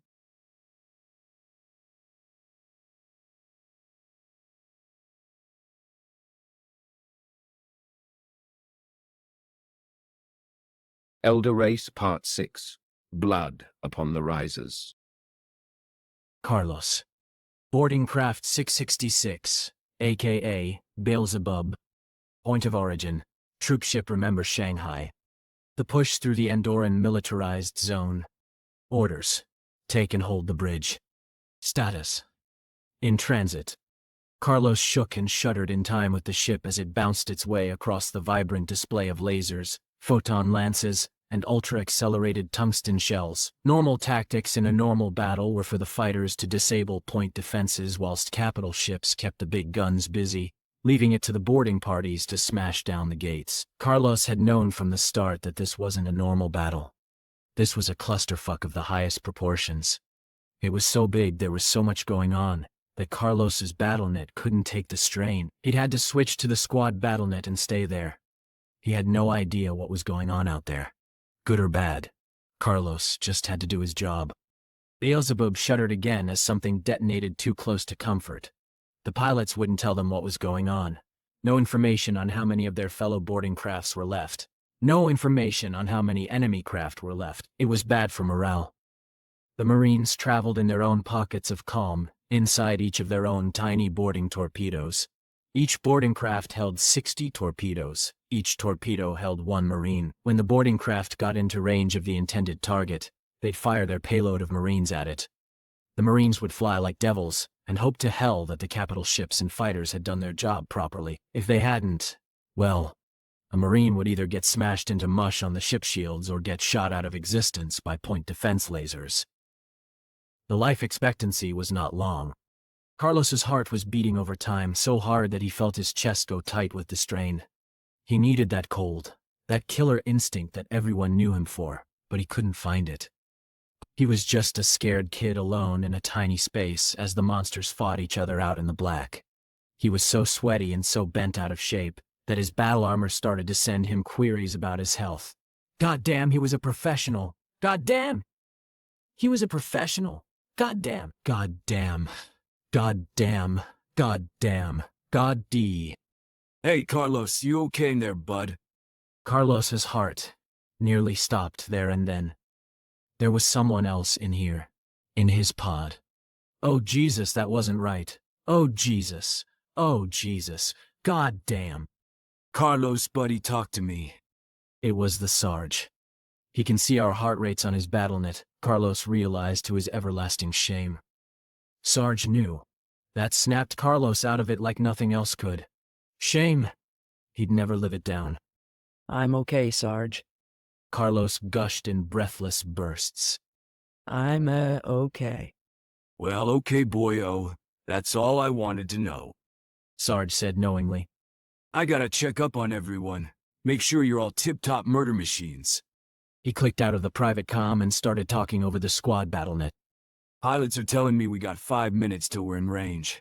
Last-minute checks. Check your gear. Make sure you're strapped in good and tight. If we hit that station, and you ain't exactly where you're supposed to be, All that's gonna drop to that goddamn Xeno floor are blood and guts. Sound off!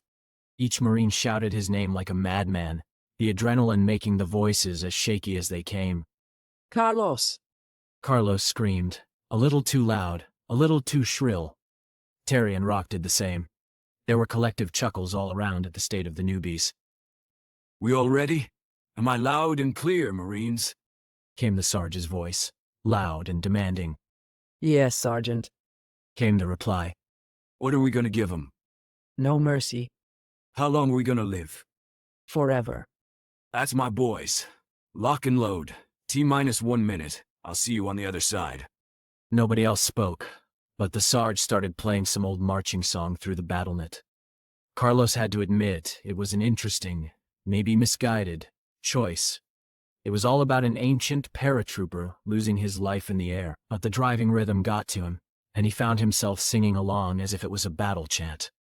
Soon enough, other voices joined him. Is everybody happy? Cried the sergeant, looking up. Our hero feebly answered, eyes. And then they stood him up. He leaped right into the blast, his static line unhooked. He ain't gonna jump no more. Just shouting the lyrics took his mind off things. The things that were gonna happen soon. Bloody things. The countdown started, the cool voice blaring its way through the music and the singing shouting Marines. Gory, gory. What a hell of a way to die. Carlos screamed, to give himself courage more than anything else as their torpedoes fired, and they shot out into the void. The G's built up and Carlos felt like his stomach was in his mouth, and his brain was on the ceiling. They were traveling at half the speed of light, and the acceleration caused his vision to dim and black as his brain cried out for reprieve. The only thing that kept him conscious was the timely intervention of his battle armor, that jammed him so full of drugs that he felt like he was going to jump out of his skin. The torpedo shook and wailed around him as it plunged through point defenses.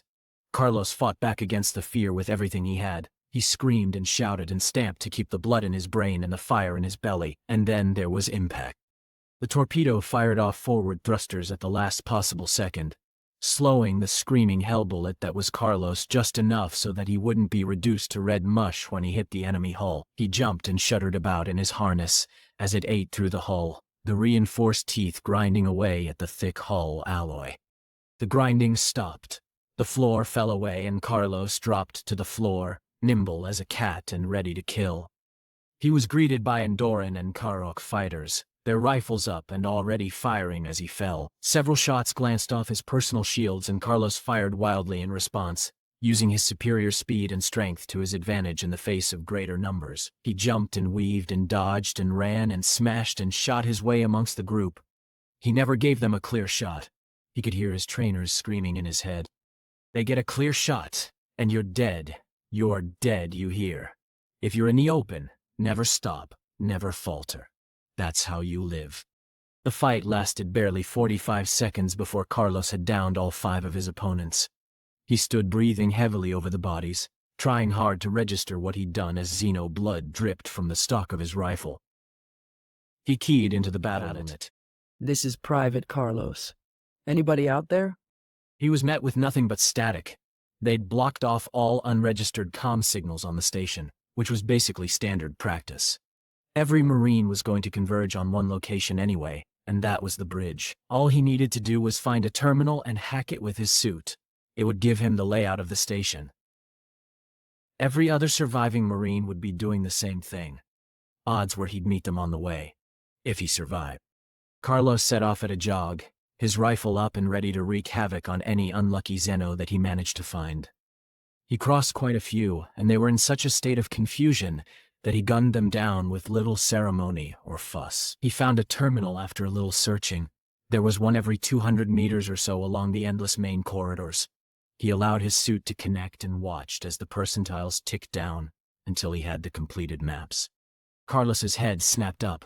Footsteps, running footsteps, and gunfire. He quickly took cover at a doorway and aimed his rifle down the corridor, hoping to ruin something's day. 2 lithe black forms rounded the corner and immediately took cover, firing blindly back at the enemies Carlos couldn't see.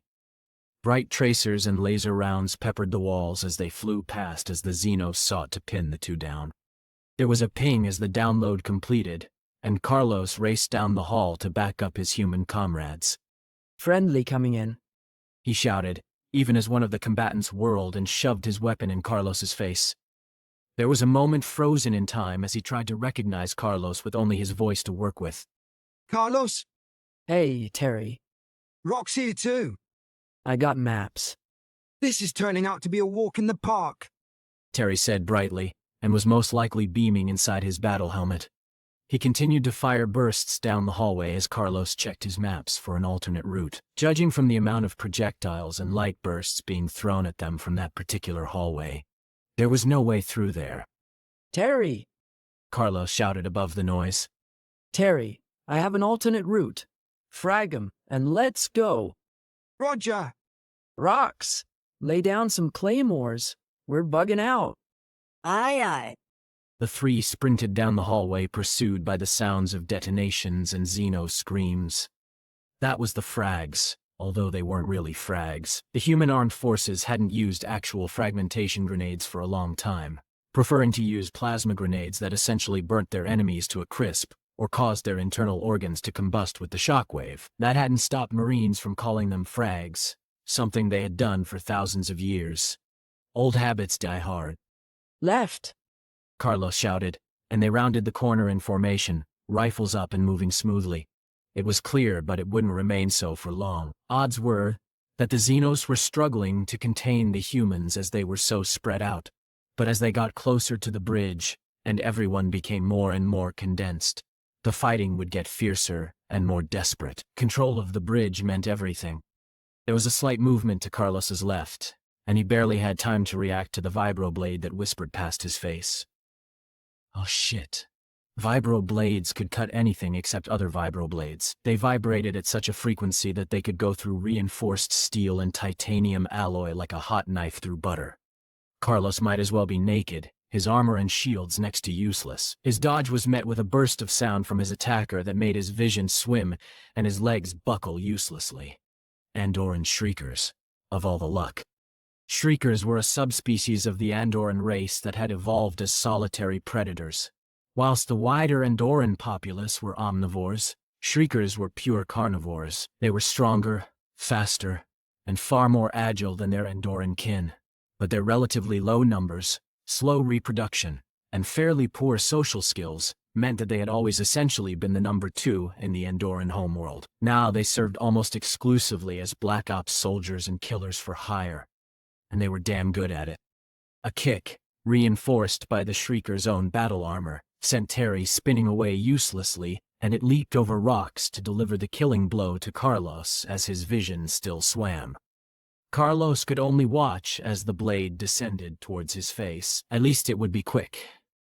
His own reactions were shot through, his hands still shaking as they attempted to raise the stock of his rifle to intercept. Carlos was saved the trouble by Rox, who grabbed the Shrieker with a roar and threw her down the hall. She slid and bumped and rolled to a stop near Terry, who quickly took the opportunity to club her down with balled fists. She fell with a screeching warble of pain. The clanging of reinforced fists against armor only continued for a time as both Rox and Carlos sprinted down to help him, adding their boots and fists and rifle butts to the cacophony. Soon the clangs gave way to crunches and splats as gore ran and dribbled across the deck. All 3 troopers stood back up, breathing heavily. Carlos was still shaking. That scream that the Shrieker had emitted was designed to freeze prey in their place. If it hadn't been for the quick thinking of Terry and Rox, then he would be done for. Thanks for the save, guys, Carlos said, breathlessly. Hey, she got me good too, you know. Terry laughed, the adrenaline making his voice waver and shake. He was sporting a solid dint on the chest piece of his armor from her powerful kick. Guys, Rox said quietly, in his ponderous manner of speaking. Both Terry and Carlos turned and looked as Rock pointed down the corridor. There were 4 blood-soaked figures lying about in various states of dismemberment. Red blood. All 3 approached the human corpses carefully with their weapons ready, leery of any potential booby traps or pouncing Shriekers. That's the Sarge, Terry whispered, pointing to the stripes lacquered onto the body's arm. His helmet had been cut open and his face shot away. Sticky red blood coated the floor and walls, as each of the other bodies lay in similarly terrible poses. scattered about like a horrible jigsaw puzzle that had been thrown away in frustration. Carlos felt himself go cold. The killer instinct that had so far eluded him in this action now came back to him, as if it had never left. He was steel. What do we do? Terry asked Carlos. We do our goddamn jobs. Carlos snarled. We're taking the bridge. Indrom Winchester. Bridge of the Leviathan. Reclamation Armada flagship. Push through Andorran militarized space. Androm ground his teeth imperceptibly. First, the betrayal of the board, and now these worms were attempting to stand between him and the glory of humanity, triumphant. But he would willingly admit that the client races, soon to be slaves, were far better prepared than he ever thought possible. The planet crackers were proving to be the greatest problem of all. Protected from harrying and direct attack by enemy fighters and capital ships, the planet crackers were firing high-velocity solid rounds into the human formations with impunity. Humanity stood before the meat grinder, and they were being torn apart. He'd already lost half of the attacking force, giving twice as good as they got. The sad fact of the matter was that humankind was vastly outnumbered, despite each human ship that fell taking at least 2 or 3 enemy ships with them. The odds against them remained at 10-1. It was the planet crackers. Always the planet crackers. If only they'd thought to build some galaxy lances, then there would have been no way that this piddling resistance, no matter how numerous, would have been able to stand against them. But the board had stood against him on this, claiming that such destructive weapons should never be employed in civilized space again. Always the damn board. The board this, and the board that. It was the board that had always stood against the rightful progress of man. And it was because of them that he couldn't win this time. There were just too many Xenos and too few humans. Well, for now. Androm's face remained stony, but inside he was smiling wickedly. Now, there was no one to stop him from molding the human race into what he saw fit. In just a few months, millions of Winchester loyal troopers would mature and sweep out from his hidden training facilities. Facilities which the board had forced him to hide with their foolish talk of rights. The voice inside him whispered, and Androm agreed. There was no way to win this battle. But give him time, and no interruptions from the fools that he had just done away with, and he could win.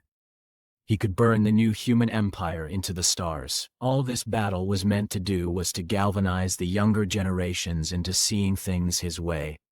As he thought, one of the boarded planet crackers began to fire on the others, the hyper-accelerated metal slugs tearing through shield and hull alike.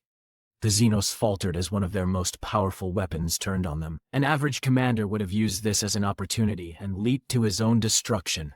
But not Androm. Not Androm. No.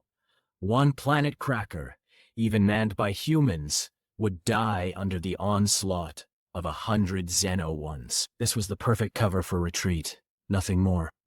Signal for retreat. Androm snapped to his officers. The board has left us unprepared for true victory. I should not speak ill of the dead after their glorious sacrifice. But that is the truth. And after all, who could tell anyone differently? The 100 loyal KTS were dead, thrust into space as the Leviathan boardroom was hit by an enemy tungsten round. Androm was the only survivor. Sure, it had almost crippled the flagship, but it gave Androm the perfect martyrs. Don't be disheartened. Androm allowed himself to smile, the action feeling strange on his face. Humankind will return to lift these savages up from the dirt. The fight to the bridge of the planet cracker had been long and hard. Carlos had lost his helmet along the way, and blood ran down the side of his face, stinging his eyes. Terry was limping, and rocks had been run through with a vibroblade. His battle armor had saved his life, clamping the wound with staples until more permanent surgery could be done. The scream of pain that Rox emitted when the armor had done its job was the loudest sound that either Terry or Carlos had ever heard him make. They'd been finding bodies of their comrades, alone or in 2s and 3s, surrounded by mounds of Xeno dead along the way, pushing the imperative needs of the human warriors aboard the planet cracker home to Carlos. We need to regroup and fast. As soon as they had reached the bridge, Carlos had disabled the communications restrictions, allowing the remainder of his squad to link up to the BattleNet. This is Private Carlos to all remaining Marines. The Sarge is down. Terry, Rox, and I have taken the bridge. but we can't hold it for long. I'm highlighting potential choke points on the station. Choose a squad and hold them. It'll take some pressure off us while we wreak some mayhem along the line. The confirmations of the surviving Marines, some 20 from their pod in total, were filled with varying degrees of relief and quiet sadness. There were supposed to be hundreds of Marines aboard the battlecracker, as there were supposed to be at least 10 boarding craft aimed at it.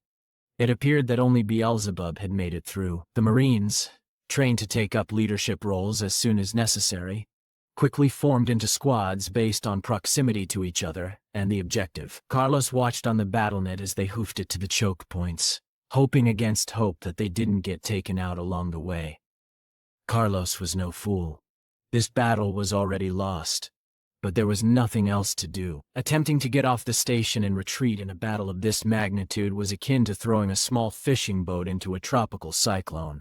At least on the station, they would have a fighting chance. No! No! No! Terry was beating his fists against a console. What? What is it? Carlos snapped. The Armada is retreating. Rox, who had been patiently using the weapon systems to pour slug after slug into the Xeno lines, merely paused before muttering, "What a hell of a way to die." Carlos laughed bitterly. There was no hope for them now. They'd been left behind.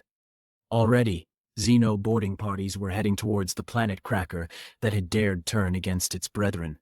Carlos thought quickly. He could save the men still on the station. He could do it. I have a way to save them, Carlos said to Rox and Terry. The only problem is that we'll probably die. Well, shit, Carlos. Terry said sardonically. You're giving me some great options here. You or you out? Carlos demanded. I'll do it by myself if I have to. I'm in, motherfucker. Terry answered. I ain't gonna leave you behind. Rox? All the way. Carlos nodded at them both before keying into the battlenet. Here's the situation, ladies and gentlemen. The Armada's bugging out. You got 10 minutes to make it to an escape pod and go back home before the Xenos start pounding down the door. We'll hold them for as long as possible. We've lost this battle, but you guys can live. I'm uploading all the data you'll need to get onto the escape pods. Once you're through the relay, just activate the beacons, and you'll be fine. It's been a pleasure, but that'll be the last you'll hear of us. Good luck. Carlos deactivated the battlenet for his armor, and Rox and Terry did the same. Okay, Rox. You keep doing what you're doing. Make a nuisance of yourself. Rile them up. I don't care what you hit. Just keep their eyes on us and not on the guys hoofing it out of here. Terry, you and me are on point defense. Activate everything. We gotta keep those bastards off this station for as long as possible. Clear? Clear. All right, let's get this show on the road.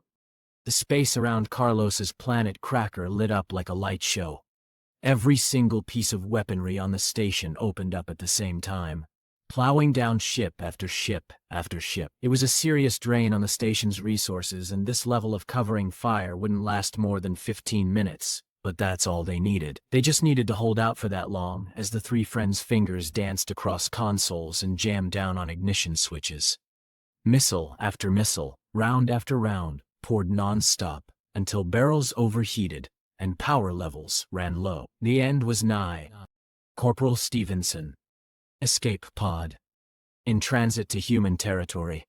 Stevenson stared out the viewport of the escape pod in awe at the show he was witnessing. All around the pod were lifeless husks of metal and flesh, leftovers from the failed push through the zone. But that wasn't what commanded his attention. He watched the last throes of the planet cracker they failed to take as those three brave boys covered their retreat. The intensity of the firing started to peter out as systems failed, and others were overloaded. Eventually, the shooting wasn't enough to keep the boarders off the station, and they closed in like sharks. Stevenson soon drifted out of sight of the carnage, but he knew those boys were still there fighting for their lives. He stared until they were but a speck that was illuminated by the odd flash of light. "Thank you," he whispered. He counted long, he counted loud, and he waited for the shock. Carlos, Terry, and Rox knelt behind their barricade, eyes on the blast door that was slowly being eaten through by a plasma torch on the other side. Terry had uploaded the marching song that the Sarge had played before their drop, and they were now blasting it through the PA system. He hoped those damn Xenos were enjoying it. He felt the wind, he felt the clouds, he felt the awful drop. They didn't have much ammunition, but they'd scrounged what they could for their last stand. Each had their own vibro blade and an assortment of Xeno weaponry that they would use after the ammunition from their own service weapons ran out. Carlos knew he should be scared, but he wasn't. All he could feel was a quiet despair lying despondent over his heart. He could see the same feelings mirrored in the eyes of his other two companions. If he was to die, he'd prefer that it be with them. He jerked his cord. The silk spilled out and wrapped around his legs. He ain't gonna jump no more. The Xenos burst through. Two shriekers came leaping high, only to be shot out of the air by Terry and Rox. Carlos began lobbing grenades into the charging Xenos, cooking 2 or 3 at a time in the inferno, the shockwave launching blue and green gore across the room. The firefight was on in earnest now, as rounds struck Xeno and human alike. Carlos screamed out as he caught one to the shoulder, his shields having failed him long ago. Red blood splattered behind him, carried on by the impetus of the hyper-accelerated round, but Carlos managed to hold on and keep firing.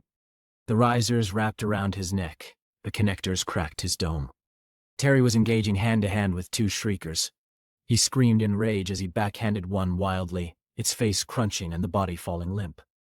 The other shrieked in his face, forcing his eyes to glaze over and his legs to wobble. Carlos came to his rescue with an inexpert cut, gutting the remaining shrieker with his vibro blade. The lines were snarled and tied in knots around his skinny bones. Rox was bowled over by the snarling feral form of a berserking Pythrian, the enraged being more beast than sentient. It ripped off his helmet and tore apart Rox's face as he lay screaming below it. Terry and Carlos watched in horror as Rox lay still, and his blood slowly spread out in a great circle with his body at the center. The canopy became his shroud as he hurtled to the ground. Terry fetched an almighty kick to the Pythrian that had killed Rox, cracking bones and pulverizing organs. The thing wretched and died, leaving Terry in much the same state as it had been, slavering and howling in rage at the loss of a friend. He ain't gonna jump no more. Carlos reached out to stop him, but he was struck by something in the chest that made him feel cold and heavy.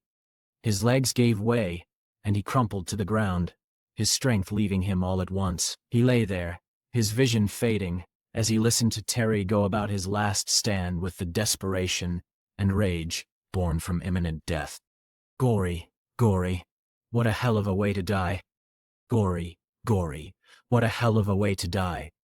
Gory, what a hell of a way to die. He ain't gonna jump no more. Carlos slept. His fight was over. For now.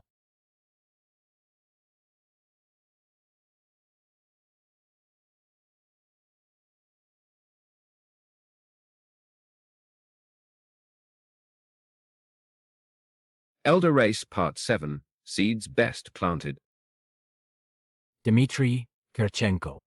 1 month after the failed push through the Amzi, Andoran militarized zone. Private residence, New Moscow. Earth. Dimitri's brother was dead. He felt off balance, as if his inner world's foundations had shifted slightly to fill the hole that Alexei's passing had left behind. He felt as if his soul had drifted away in search of his brother, leaving him behind in a body that suddenly felt unfamiliar and alien. Dimitri's brother was dead. Dmitri sat and brooded as mourning brothers do. Alexei and Dmitri had been twins in every sense of the world. They had been identical in looks and mannerisms. They had shared goals, dreams, and fears.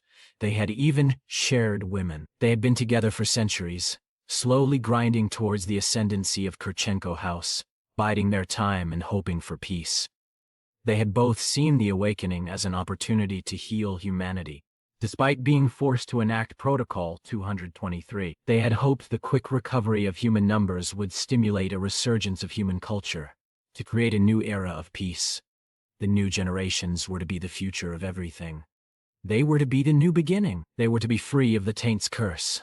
The Blue Bloods were hard, cold creatures thanks to the horrors that the Taint had unleashed upon the galaxy. The things that they had had to do in the name of survival had rendered them broken remnants of what humankind had once been. The calamity had torn humanity asunder in too many ways to count. Such creatures were in no state to rebuild the wonders of human civilization. But the new generations were. They were humankind's only hope, free of the taint. But they are not free of us. Dmitri and Alexei had hatched a desperate plan after they, and all the other houses had played witness to the destruction of an entire species at the hands of Androm Winchester and his band of bloodthirsty murderers. They had realized that the blue bloods had been skewed by the wants of necessity. What humankind needed were fresh faces, untroubled by the memories of the calamity, but aware of its dangers. Under the guise of building a stronger and militarily dominant society through the use of Protocol 223, Alexei and Dmitri had set about building the foundations of a revolution. The new generations would outnumber the Blue Bloods 101 at the end of the 4 decades mandated by the Protocol. They would take over, and finally human leadership would be free of the past. That had been the plan. And they had, of course, expected resistance. Most likely in the form of Androm Winchester. What they had not expected was what he would do and how far he would fall in the pursuit of his goals. They had been naive, and now Alexei was dead. Dmitri buried his face in his hands as he thought through his options. The Reclamation Armada had returned bloodied and disheartened, filled with loss and a burning rage. The board had been destroyed, and the leadership of each of the houses was effectively non-existent. Dmitri did not believe for 1 second that the board had been destroyed by an errant enemy shell, leaving Androm Winchester as the only survivor. Neither did anyone else. He had killed them and taken over, plain as day. However, to say so openly was foolish, as Androm had returned from battle in control of the largest, albeit barely controlled, military force in human space. Whilst his control over the Reclamation Armada was weak at best, secret Winchester bases had immediately begun to pour out millions of troops and ships that had been held in reserve. Dmitri had been unable to believe his eyes. Winchester House must have poured everything they had into those bases. Now, they were the dominant military force in human space, and Androm Winchester had wasted no time in declaring himself emperor. The houses had been stripped of all their assets, and any blue blood found was immediately detained for interrogation. They were, no doubt, already dead. Androm Winchester was wiping the board of anyone he believed capable of stopping him. All that was even capable or inclined to mount any sort of opposition were some small and unimportant organizations of blue bloods banding together for survival, hiding away like rats. Dmitri would join them soon. Dmitri leaned back and surveyed his face in the mirror. It was lined with worry and age, his eyes a bleak and muddy brown, his hair graying and falling out in patches. He was old. So very old. It had been a month since he had lost his brother, but it felt like it had been no more than a moment at times like these. Times when he needed strength. He supposed that it was time to face the truth. The truth that Shilin, that beautiful and brave woman, had broadcast to him. Androm Winchester was tainted. Dimitri's bright vision for the unhindered future of the new generations was already threatened in its infancy. He must prepare. He must forge through his loss. He must forget his exhaustion and his pain. He must become steely in his resolve. He must protect what small spark of humanity was left to the new generations after the calamity. Dmitri stood and smoothed his crumpled dressing down about him, before immediately crossing to his wardrobe. Revolution waited for no one, and it would not do to greet it in such a state. He emerged from his automated wardrobe, dressed in a subtly tasteful suit with a tie that was resplendent in the customary green, black, and silver of Kurchenko House. He strode from his quarters, already issuing orders to place agents in key organizations within the new empire and have others spreading revolutionary information to the new generations. He would wobble the foundations, in the hope that the new generations would free themselves. As Dmitri boarded his ship, he watched as his quarters detonated into an inferno, obliterating all evidence of his existence there. Displaced air, stirred up into a gale, slammed into the ship for a split second before dissipating. If he was lucky, albeit unlikely, the new regime would think him dead. Dmitri did not betray a hint of emotion as he watched all memories of his brother burn along with their house. He had wallowed in his sorrow for too long. Yes, Alexei was dead, but his dream was not. Gerard Stevenson, first generation. 1 month after the failed push through the Amzi aka Androm's Folly. Dicey Riley's Bar and Grill, Watkins Trench. Brea, far reaches of human colonized space.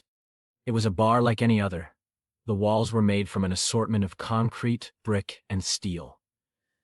The bar itself was made from polished mahogany, imported straight from Earth at a hellishly expensive rate. Bars like this had sprung up all over human space soon after the maturation of the first generation, as many new investors and property owners realized the market for entertainment venues, and alcohol was a lucrative one indeed. Whilst 95% of the human population had been grown and trained for combat in training facilities throughout human space, the board had been greeted with the prospect of having no one to grow their food and make their bullets. The economy was effectively dead. The solution had been to provide the young troopers a choice as they graduated from the training facilities.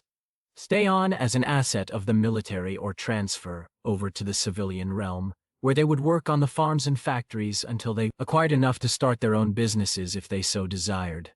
Such a level of freedom of choice had been almost unheard of for the new generations.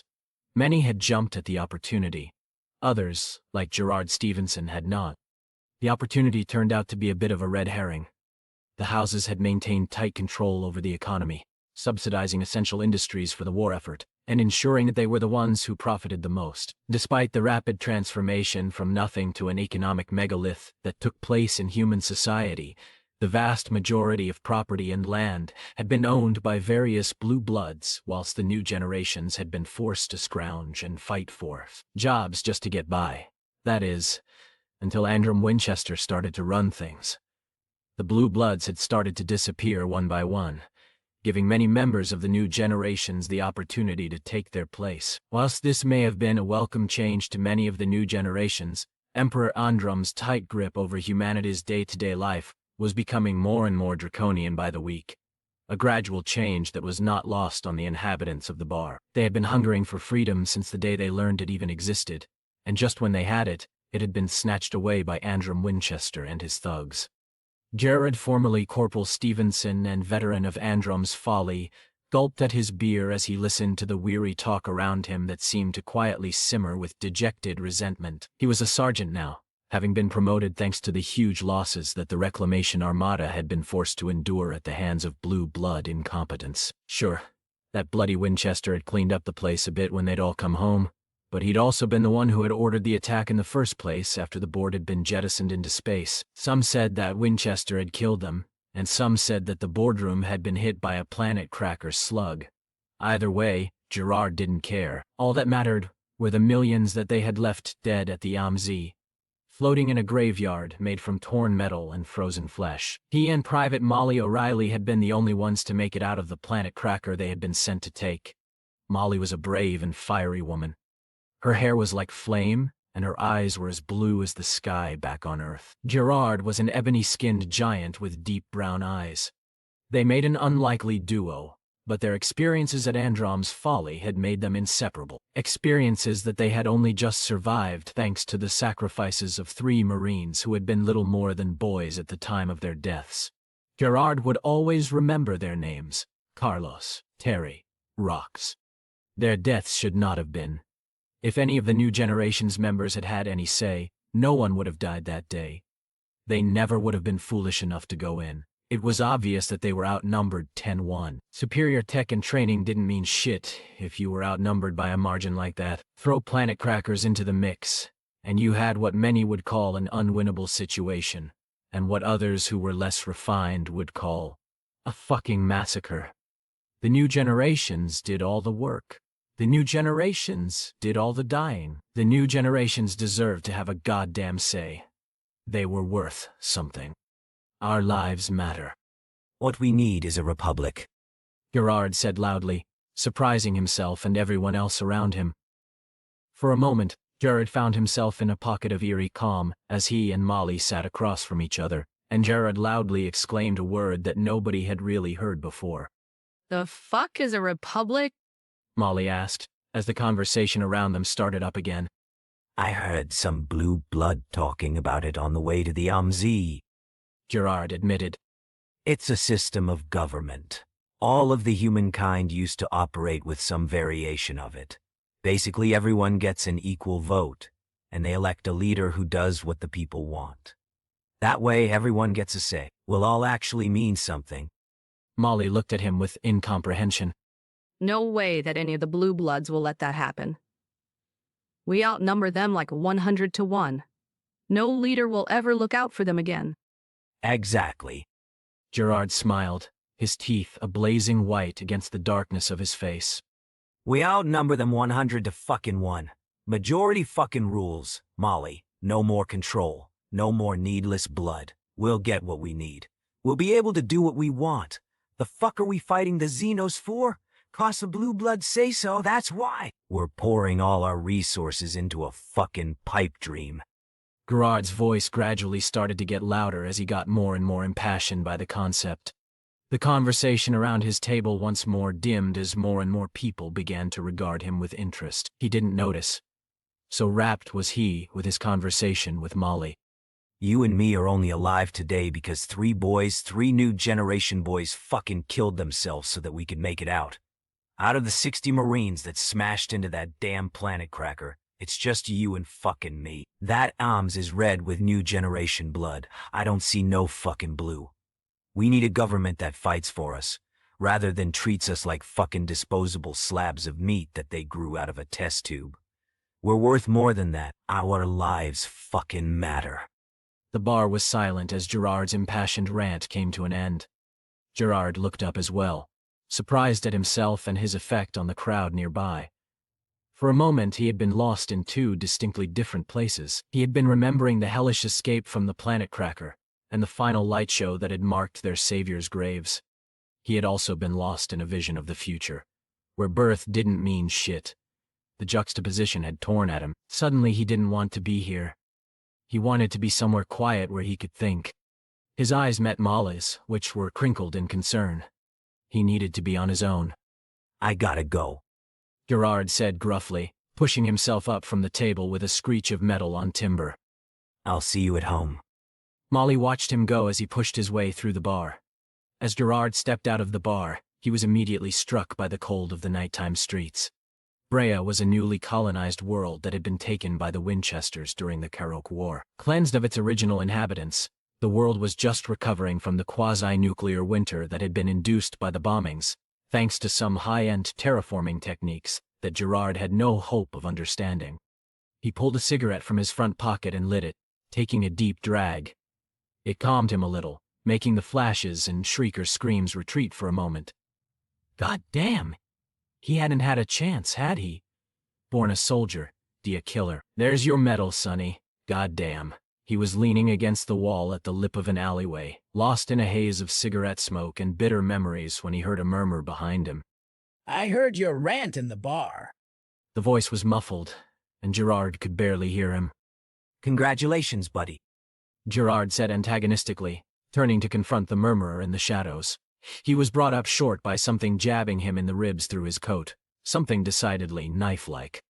What? You work for that rabid dog Winchester? Fine. Fucking stab me.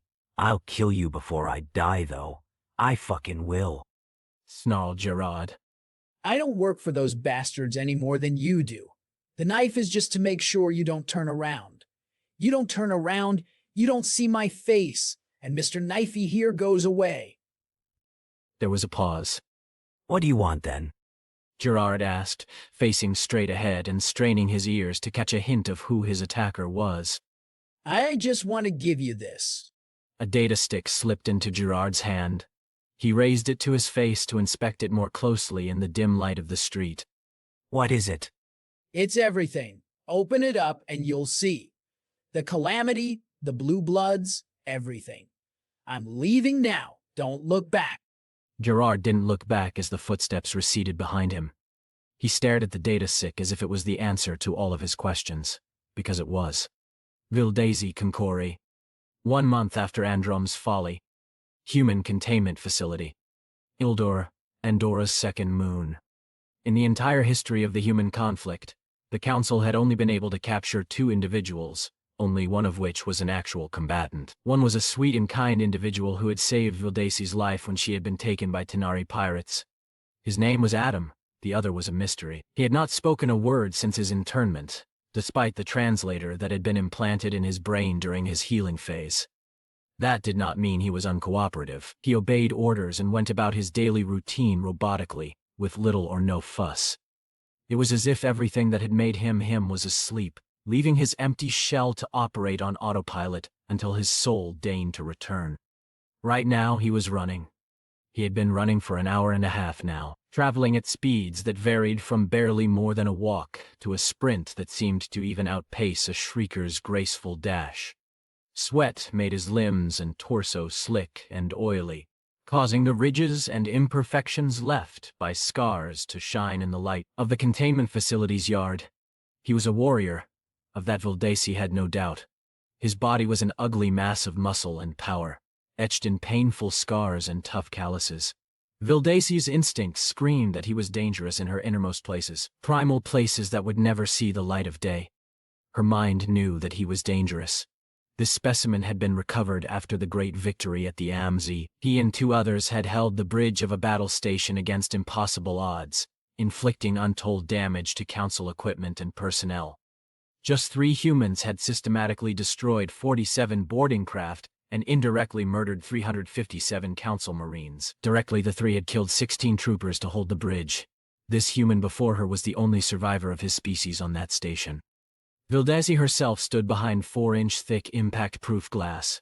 Each yard had an observation deck like this one, particularly for the facility's more dangerous inhabitants. After it became clear that there was virtually no such thing as a human POW, the council had chosen to use the facility's state-of-the-art containment capabilities to house some of the Orion Spur's most dangerous criminals. These criminals were crammed into other sections, leaving each human with their own separate yards, destined to never meet. He is hurting, see? He's hurting in here.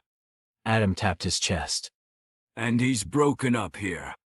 Adam tapped his temple. Nobody but Vildasi had ever seen Adam flip his switch and become a cold and feral killer. As such, nobody believed him a threat, making it that much easier for Vildasi to convince the higher-ups to allow him greater freedom inside the containment facility. After all, he wasn't a combatant. He was just a mentally damaged byproduct of an age-long past. Vildasi's specialty was xenobiology and xenoanthropology, and she was one of the few individuals to have encountered a human in an even remotely friendly setting. She was clearly the best candidate to head the research and development wing of the human containment facility. And this was why Adam was with her in the observation deck, so that she may better understand how the human mind and body worked. What do you mean, hurting Adam? Vildasi asked gently. Is he suffering from physical trauma, or is it more spiritual? He doesn't know, he said simply.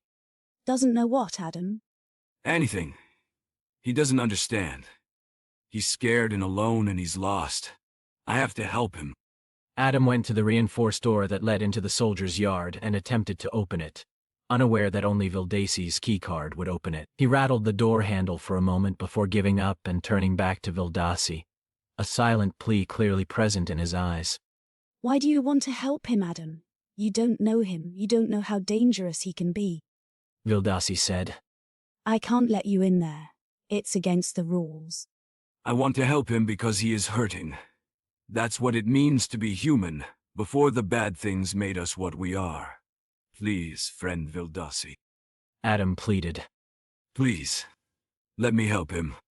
Vildasi knew that her orders were to keep the 2 separate, but the combination of Adam's plea and curiosity in regard to how 2 humans would interact with each other for the first time won over her better judgment. She could be severely reprimanded for this, but she owed Adam her life, and this was a chance to actually learn something. Maybe something about Adam's bad things. Och, Adam. But if he gets angry, you run out of there as fast as you can, you hear? Vildasi said sternly. I hear. Adam sang back happily. Vildasi opened the door and sat back to watch what would transpire. The soldier stopped running as Adam stepped into his yard and turned to stare at him. Adam waved happily at him, which elicited no response. The soldier's stark gray eyes focused on Adam like a predator, and Vildasi began to feel the beginnings of dread deep within her chest, as she realized that she may have sent her friend into danger. Adam closed the distance between them as the soldier stood still, maybe deciding whether to attack, maybe trying to figure out if Adam was a traitor. Vildasi couldn't say. All she could do was stand there with her heart in her mouth and wait. Hello, friend, Adam said enticingly. my name is Adam. What's yours? Vildasi leaned forward and held her breath as she waited for the soldier's response. If he did, this would mark the first time that he had spoken in a month. Carlos. Carlos croaked, seemingly surprised at the sound his voice made. How old are you, Carlos? Carlos swallowed a few times before answering. I'm 13. Vildasi froze. She didn't know much about human biology and time increments, but what she did know from Adam's ramblings did not match up with what she was seeing. A 13-year-old adolescent human should be drastically shorter and thinner than Carlos, who was clearly fully developed and in his prime. From what Vildasi had surmised, a 13-year-old human child was the same as a youngling Andorran barely on the cusp of their second growth spurt. A being at such an age had no place anywhere near the battlefield. Clearly there had been some kind of hormone tampering, which explained where humanity's boundless numbers had come from. Vildasi's midnight eyes widened in horror as she realized that humanity was throwing their children into the meat grinder. So young, friend Carlos. So young, see. Who do you miss? Who has gone away? Adam cooed gently. My friends. Carlos said, his voice wavering. I lost my friends on the station, and I don't even know why. We were all supposed to die together, but they left me behind. Adam nodded gently. I don't know what I'm supposed to do. You are young, friend Carlos. Young people aren't supposed to know anything, see? They're supposed to be looked after. I can look after you now, if you want. It seemed an eternity before Carlos nodded slightly. Do you want to come see my garden? Carlos nodded wordlessly again as Adam led him back towards the reinforced door. Before Vildasi could react, he was using her keycard to open the door and lead him through. Everyone should have a garden. Adam beamed. Everyone should see something grow. Vildasi watched wordlessly as Adam led Carlos into his own yard, where he had spent months tirelessly digging and watering and coaxing leafy green plants out from the earth. In the garden, there is peace.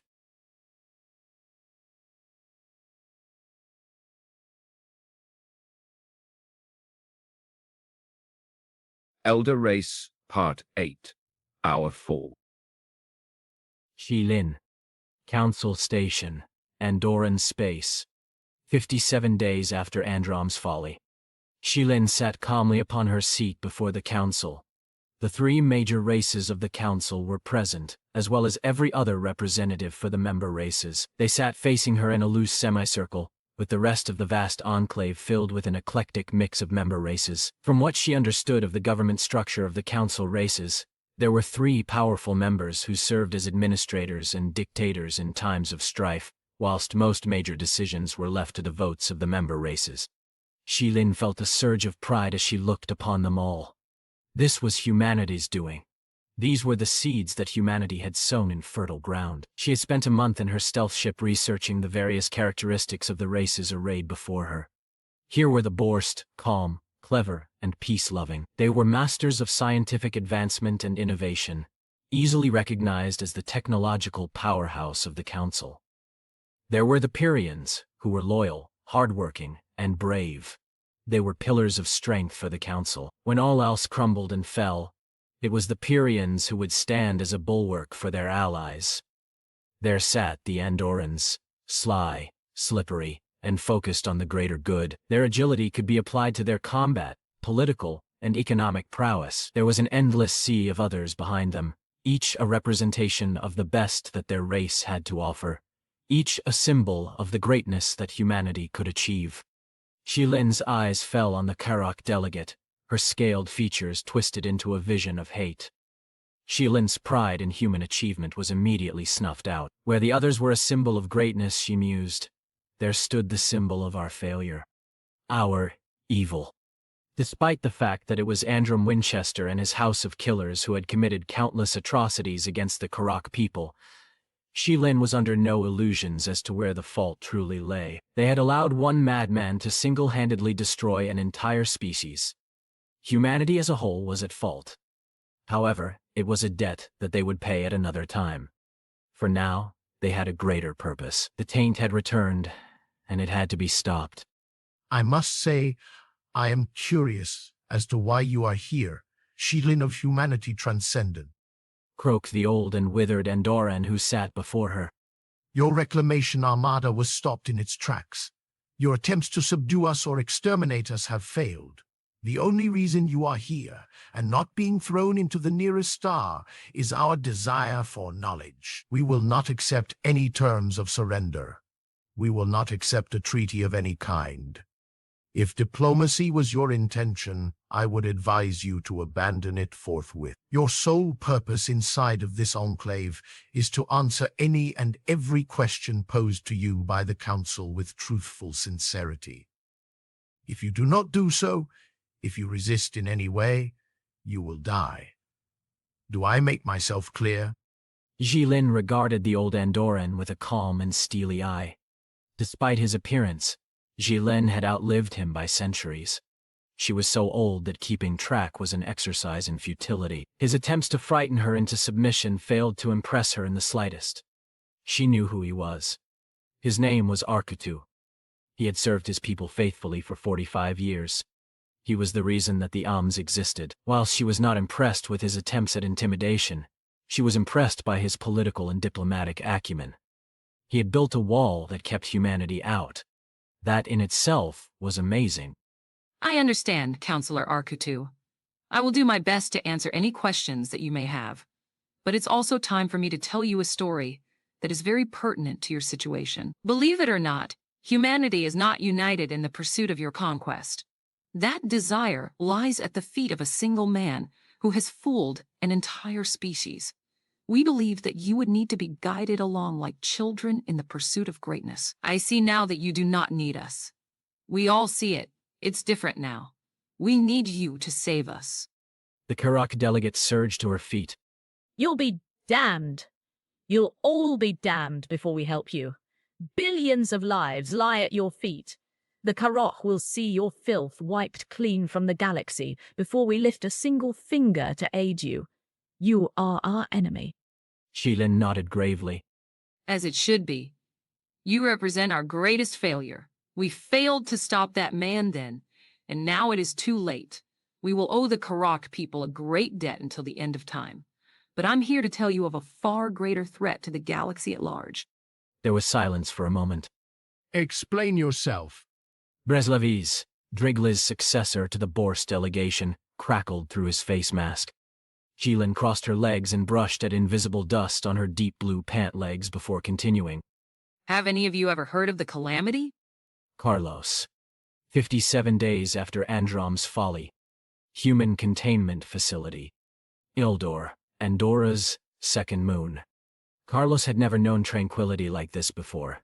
Every day he and Adam would wake early and work in their garden. Then Carlos would run and exercise for an hour or two.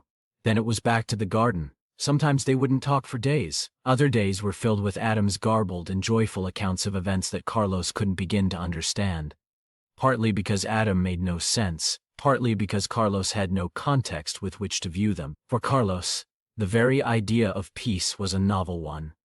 His whole life had been spent in preparation for the moment of his death, or the moment he would take life. The idea of growing something, to build life up from the foundations, was something both completely new and infinitely precious to him. The atmosphere soothed him, and Adam's kindness was slowly healing the scars that had once been his connection to Terry and rocks. He would never forget them, of course, but now he could think of them without feeling as if his soul was being torn in two. Today was another quiet day. Carlos was under no illusions that Adam's life was one where a bumper crop of dark memories grew, that he could not speak for fear of revealing what he had done. However, Adam's silence communicated pain on a much deeper level than his light and bumbling conversation ever could. Carlos knew what it would mean if Adam were to truly reveal who he was.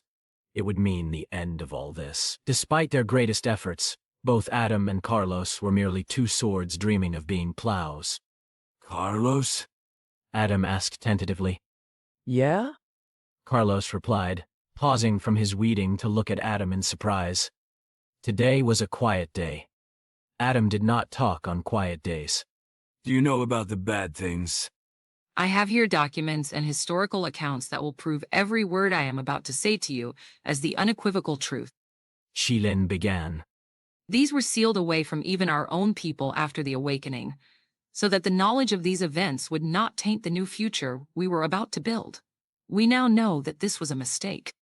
Shilin paused, knowing full well that she had every delegate's attention. Despite the obvious and well-deserved antagonism that humanity had earned, the client races all had little to no knowledge of human history or culture. This information was highly valuable to them, and Shilin needed them to know it. Everyone needed to know the danger. Before the calamity, some 1.4 million years ago, humanity inhabited the galaxy peacefully with a myriad of different races.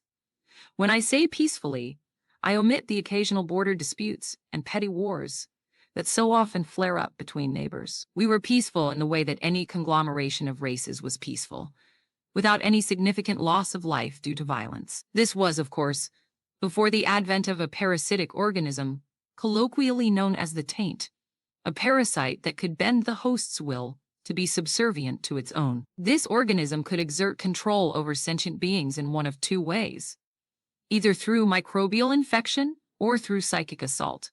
Those infected have no chance of recovery or being cured. They must be culled from the population. Those who are under psychic control have been mentally subdued by an individual who is tainted and can be freed by killing the controlling tainted one. Why was there a need to go to such lengths? Arkutu rasped. Because, Shilin continued, otherwise the tainted one will kill you. They will not only kill you, they will burn down your home and torture the survivors. They will gladly slaughter every inhabitant of a planet on a whim, if they have the means to do so. They will enslave your children and rape your women. They will detonate the star in your home system and gladly perish along with you, if it means that you will die. There was shocked silence as Shilin allowed this to sink in. The taint tore the galaxy apart. Brother against brother, sister against sister. Mothers strangled their sons and stabbed their daughters. Husbands murdered their wives. The whole species sank into chaos and confusion, and things only got worse. The different races withdrew into themselves and began to wage bitter civil wars. Tainted fleets against untainted ones. The whole populations were armed and fighting. No one was safe. Everyone was expected to fight. I have seen your histories. You have fought wars with each other. You know how terrible it can be. I just want you to know that everything you have experienced up until this point pales to nothing compared to this. This was a war to end all wars. This was a war that ended the galaxy. I was made to fight the bad things, see? Adam said softly, so soft that Carlos could barely hear. They squatted side by side in the dirt, staring intently at the fertile earth. I was the first. Grown in a test tube I was, just like you. They took things from me, made me a tool. They grew me and the others to kill the bad things and wipe them from the galaxy. They made me a monster, so I would kill the monsters that were worse. Carlos reached forward to rub Adam's back, as shaking threatened to overtake him. I've got a switch. See? That brings back the old me. The me that can do anything. Can kill anything. I fight it every day. Some days, it's worse than others. That's why I'm so quiet, see? I'm trying to be good, see? I don't hurt no one if they don't hurt me. But we're all hurt. Every single one of us. Those guys, those blue bloods that you hate, they're so cold because they're broken. They've seen things that you wouldn't believe. They've had to do things that no one should have to do. They killed trillions. They've lost everything. You don't believe me? You don't know anything. You don't understand. Adam shoved Carlos to the ground. Carlos lay there in surprise as Adam towered over him, snarling and panting. Where he was once a weak and sad presence, he was now a menacing promise of violence. He was the sword behind the plow. We lost the damn galaxy. The symptoms of the taint are easy enough to see. Erratic behavior, a dark discoloration of the veins around the neck, mouth, and eyes, as well as flashes of yellow within the eyes in stressful or emotional situations. It is important to understand that the tainted individual does not lose any of their memories, knowledge, or expertise. If they so desire, they can still be a functioning member of society, and if they were careful, no one would ever know. However, What is lost is their ability to feel empathy or any sort of connection with other sentient beings.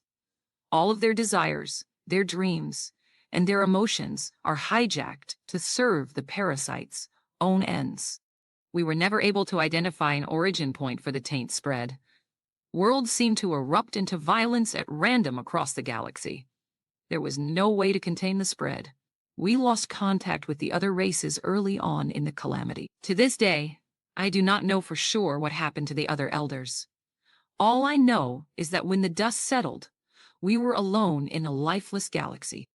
How did humanity deal with its infestation? Reslevis asked. We managed to create a vaccine against microbial infection. We were still vulnerable to psychic control, but an individual could defend themselves against psychic assault through mental training. We used this vaccine, our newly established mental defenses, and a vast array of sensory equipment used to detect influences of the taint to establish green zones, zones where there was no sign of the taint. And we burned the rest with antimatter, bombs, and galaxy lances. We wiped away all life from our sector of space. It appears that the other elders attempted to do the same, but destroyed themselves. There was silence again. You purged the galaxy of life? The Karok delegate choked out. Yes, it would appear so. We found ourselves alone and suffering from the memories left behind by this event. We did not have the resources to continue on. Every planet was a wasteland, still capable of supporting life, but with no life to support. Humanity existed as a huge flotilla, floating in the vastness of space. Of the trillions that once were, a paltry million or two remained. We were starving.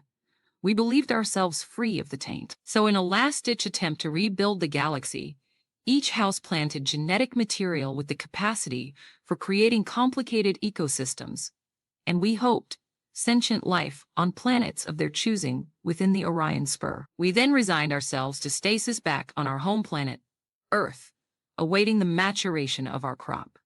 That crop was you.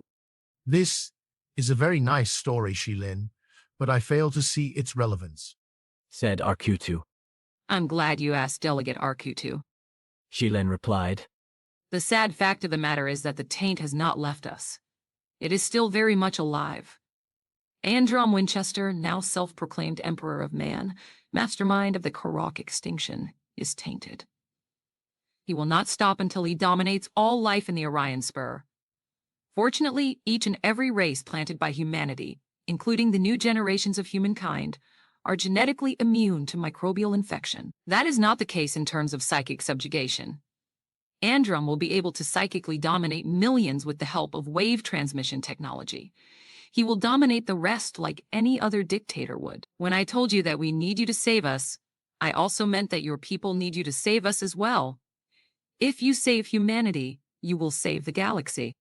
Pandemonium erupted as every delegate began shouting at once. Shilin observed Arkutu as he calmly began to scroll through the information packet that she had sent to each of them, which included historical documents, accounts, and designs for vaccines and taint detection devices. She needed them all to be ready. With this brilliant being at the helm before her, she knew that they would rally and help humanity in its hour of need. They would be stupid not to. She just hoped that Dmitry Kurchenko and his resistance movement would be able to spread the word to the new generations. Gerard Stevenson.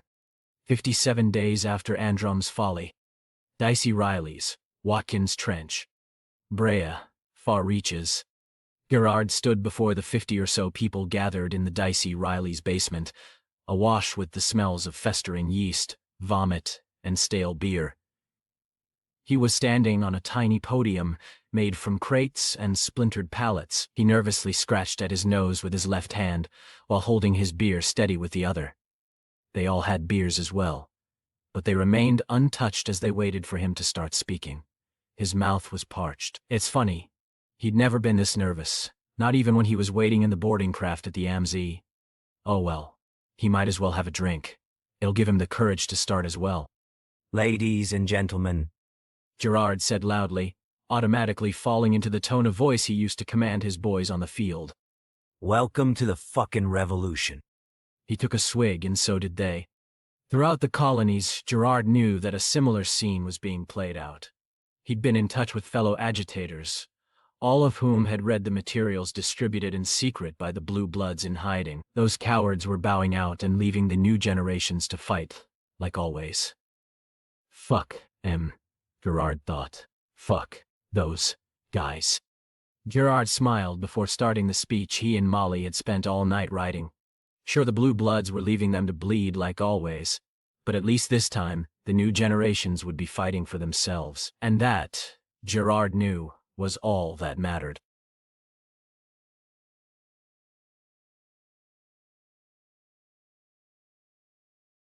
Elder Race Part 9, Reaper's Dance. Carlos. 57 days after Androm's folly. Human containment facility. Ildor, Andora's second moon. Alarms blared. Their screeching jerked Carlos and Adam out of the tense aftermath of Adam's explanation of the bad things, and his sudden turn to violence. As the wails echoed around them, Carlos kept his eyes on Adam, refusing to look away for even a second. Something in him told him that looking away was a very bad idea, like turning your back on a wild dog. And Adam was definitely wild. There was a madness about him that Carlos had never really seen before. Of course, Carlos had noticed Adam's bumbling insanity, but had chalked it down to pure, harmless dottery. This was different. The edges about Adam were frayed and torn, as if revealing his past to Carlos had irreparably damaged his ability to maintain his peaceful facade, no matter how much he craved its survival. As they both already knew, peace was a temporary thing for creatures like Adam and Carlos. Why do they scream wail? What's the problem? Adam snarled between panted breaths. Carlos got to his feet, his face purposefully neutral. I don't know, Adam. I'll go ask Vildasi, see. She'll know. Adam went over to the impact-proof glass that protected the observation deck from any humans that decided to go homicidally insane. Many Xenos on this side of the AMZ probably thought that this was a real threat, Carlos realized. And when he thought of all the things that humanity had put them through, he didn't blame them. Vildasi! Adam called out, tapping on the glass. Why are the alarms a-wailing? Vildasi ignored him. Carlos could see her tapping away feverishly at her computer. He also noticed the door leading to the general prison facility from the observation deck suddenly slammed shut and secured itself. Something was wrong, very wrong. Vildasi was turning this place into a fortress. That meant that one of two things was happening. That humanity had broken through the AMZ and was liberating the facility, or that the other prisoners had staged a revolt. Neither option was appealing, now that he had some idea of what the human regime was capable of. There were too many unknowns. He had been completely isolated within both his and Adam's enclosures. Carlos had no idea about the layout of the potential battlefield, enemy numbers, or troop quality. Furthermore, if whatever was happening out there started happening inside his enclosure, he'd be damn well trapped with it. No, Carlos did not like this one bit. And it was a testament to his upbringing that his first thought was the potential for violent threats to his own person, and not any other sort of natural disaster like fire, earthquake, or flood. In this case, Carlos was correct. But he was not to know that yet. No. Right now, Carlos was doomed to run through simulations of potential situations in his head, all with little or no information, and all of which seemed to end in his grisly demise. He did not know much, but he did know one thing deep down. His moment of peace was over. Vildasi Concori. 57 days after Androm's folly. Human containment facility, observation deck. Ildor, Andora's second moon. Oh no, oh no, oh no, oh no. Oh great Sky Lord, no. Vildasi couldn't believe her ears as the lockdown siren started to wail. Inside the enclosure, both Adam and Carlos had stopped whatever tense conversation that they'd been having and were now staring at her through the glass. Adam had walked over and was tapping away at it, calling her name all the while. There was a fury about him that Vildasi could remember from his fight against the Tanari pirates. Looking past him, Vildasi could see a coldness spread across Carlos' face. He was already evaluating his position, and she knew that he would decide that it would not do to be in there. He had no information about the state-of-the-art security systems that could turn each individual yard into a fortress. To him, this whole lockdown must look like a trap. She had to keep them both inside this chamber for as long as possible. General information messages chimed in over her personal communicator, notifying all non-security personnel to barricade their workplace, whilst the guards got everything under control. The messages didn't really go into detail about what was happening, but Vildasi could guess. The most likely possibility was that the council felons had somehow broken from their containment yards and were running rampant in the facility. She snuck a look back at the humans. Adam was beginning to pace up and down in front of the glass, whilst Carlos stood still as a statue. Two sets of eyes were fixed unwaveringly on her. She suppressed a shudder. She loved Adam and was grateful for everything he had done for her, and his acceptance of Carlos had warmed Vildasi to the boy soldier to a degree, but she would never step inside that yard with those two the way they were now. She didn't know enough about humans to be sure of her own safety. It's like they could feel the severity of the situation through their skin, and were reacting in a manner that frightened her. At this exact moment, Vildasi couldn't be sure whether she'd be safer in here with two alert and dangerous human warriors, or out there amongst a rampaging pack of violent felons. Locking eyes with Adam, Vildasi initiated the lockdown procedures for their yard, effectively sealing herself in her own tiny pocket of security. Both humans saw this, and Adam immediately started beating at the glass, screaming for her to open the door. Vildasi, Vildasi, I can't protect you. I can't protect you. Open the door. I can't reach. She shut off the sound feed into the human yard, unable to bear the sound of Adam's voice. All he wanted to do was protect her, but she just didn't trust that he would be able to keep himself from hurting her in the process. The bare truth was that Adam was an unstable killing machine, created for a war that surpassed anything she could ever even dream of understanding. Carlos was no better. It was best that those two were kept separate from the wider prison populace, currently rioting, until security personnel brought things under control. They were like fuel for the fire. Adam continued to beat at the glass in eerie silence, his face stretching and contorting with each shrieked vowel. He had based so much of his existence on protecting her. What meager stability he had built it with her safety as a foundation. This was the best way to keep him sane. Behind Adam, Carlos strode up and placed a hand on his shoulder. She didn't know what he was saying, but it calmed Adam enough for him to continue pacing, rather than beat his fists bloody on the glass. It's okay, Adam. Carlos whispered soothingly. It's okay, buddy. You see those doors? She'll be fine. She's safer in there than anywhere else. It's okay. Adam could hear him whisper rumble in his ear. Carlos was a good boy, a good friend, a good user helper. Adam trusted him more than he had many others. They knew the same things, they had felt the same way.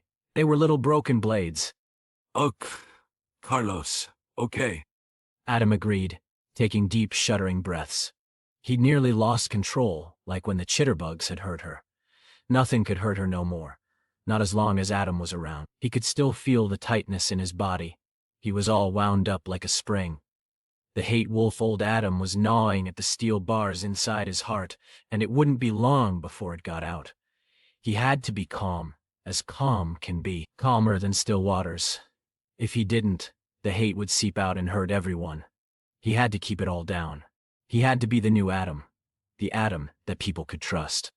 Adam started to pace back and forth, still a-staring through the glass at Vildasi. He'd protect her no matter what. She was his first and best friend, his best user helper. The thing that fought back the hate wolf old Adam. He'd protect her no matter what, and everything would be okay. Everything would be okay. Vildasi could see the felons milling about outside the doors on the vid feeds that fed directly to the observation deck. It's like they were waiting for something. Rampaging felons should never seem this calm. Vildasi began to feel the tendrils of unease begin to creep their way into her heart. Why were they so calm? What were they waiting for? Everyone, please listen to me. The voice over the PA system was mirrored by her PC. The voice was no longer robotic and sterile, but panicked, pained, and decidedly alive. Listen, barricade yourselves in. The security systems are about to fail. They've got away into command. We don't have much time. Great Skylord, they're in. Save your... The transmission was suddenly cut off. Vildasi immediately moved to open up the security door into the human yard. The situation had changed. She would need them if she was to have any chance of survival. She could see from their reactions that they had realized that something terrible was happening, and they were already moving to the door. Carlos with brutal efficiency and Adam with desperate ferocity. Everything began to happen at once. As Vildasi took her first step, the security door behind her hissed open and countless races began to pour in. It was too late. Vildasi's hand was descending towards the controls even as a stolen vibroblade, no doubt taken from a poor fallen security officer, descended towards her back in the hands of a screaming shrieker. It slashed her back, severing her spinal cord and spewing a great deal of blue blood onto the floor. Her legs, suddenly bereft of strength, flopped lifelessly beneath her. Vildasi crumpled forward, her body striking the button allowing access to the human yard. The last thing she would ever see was Adam's screaming face as pain and madness took hold. She had failed him. She was supposed to stay safe. Everything was going to be okay. The door was open and Adam was screaming. These two facts were very clear to Carlos. Adam was screaming a scream that Adam had heard only once before. He had heard it on the bridge of the planet Cracker, as he lay gasping for breath in a pool of his own blood, and Terry went about his desperate last stand. It was a piercing howl lamenting the loss of a friend. It was a raging cry against fate. At this moment, Carlos knew that he could not stop Adam. Adam would kill him as surely as he was about to kill himself. The Xenos flooded in, no doubt eager to claim the heads of two hated humans. Carlos hung back a moment, uncertain of how he was going to survive. There were dozens of them. Adam had no such compunction, but instead charged in with all the fury of a berserking Pyrrhian. He moved in a way that Carlos had never seen.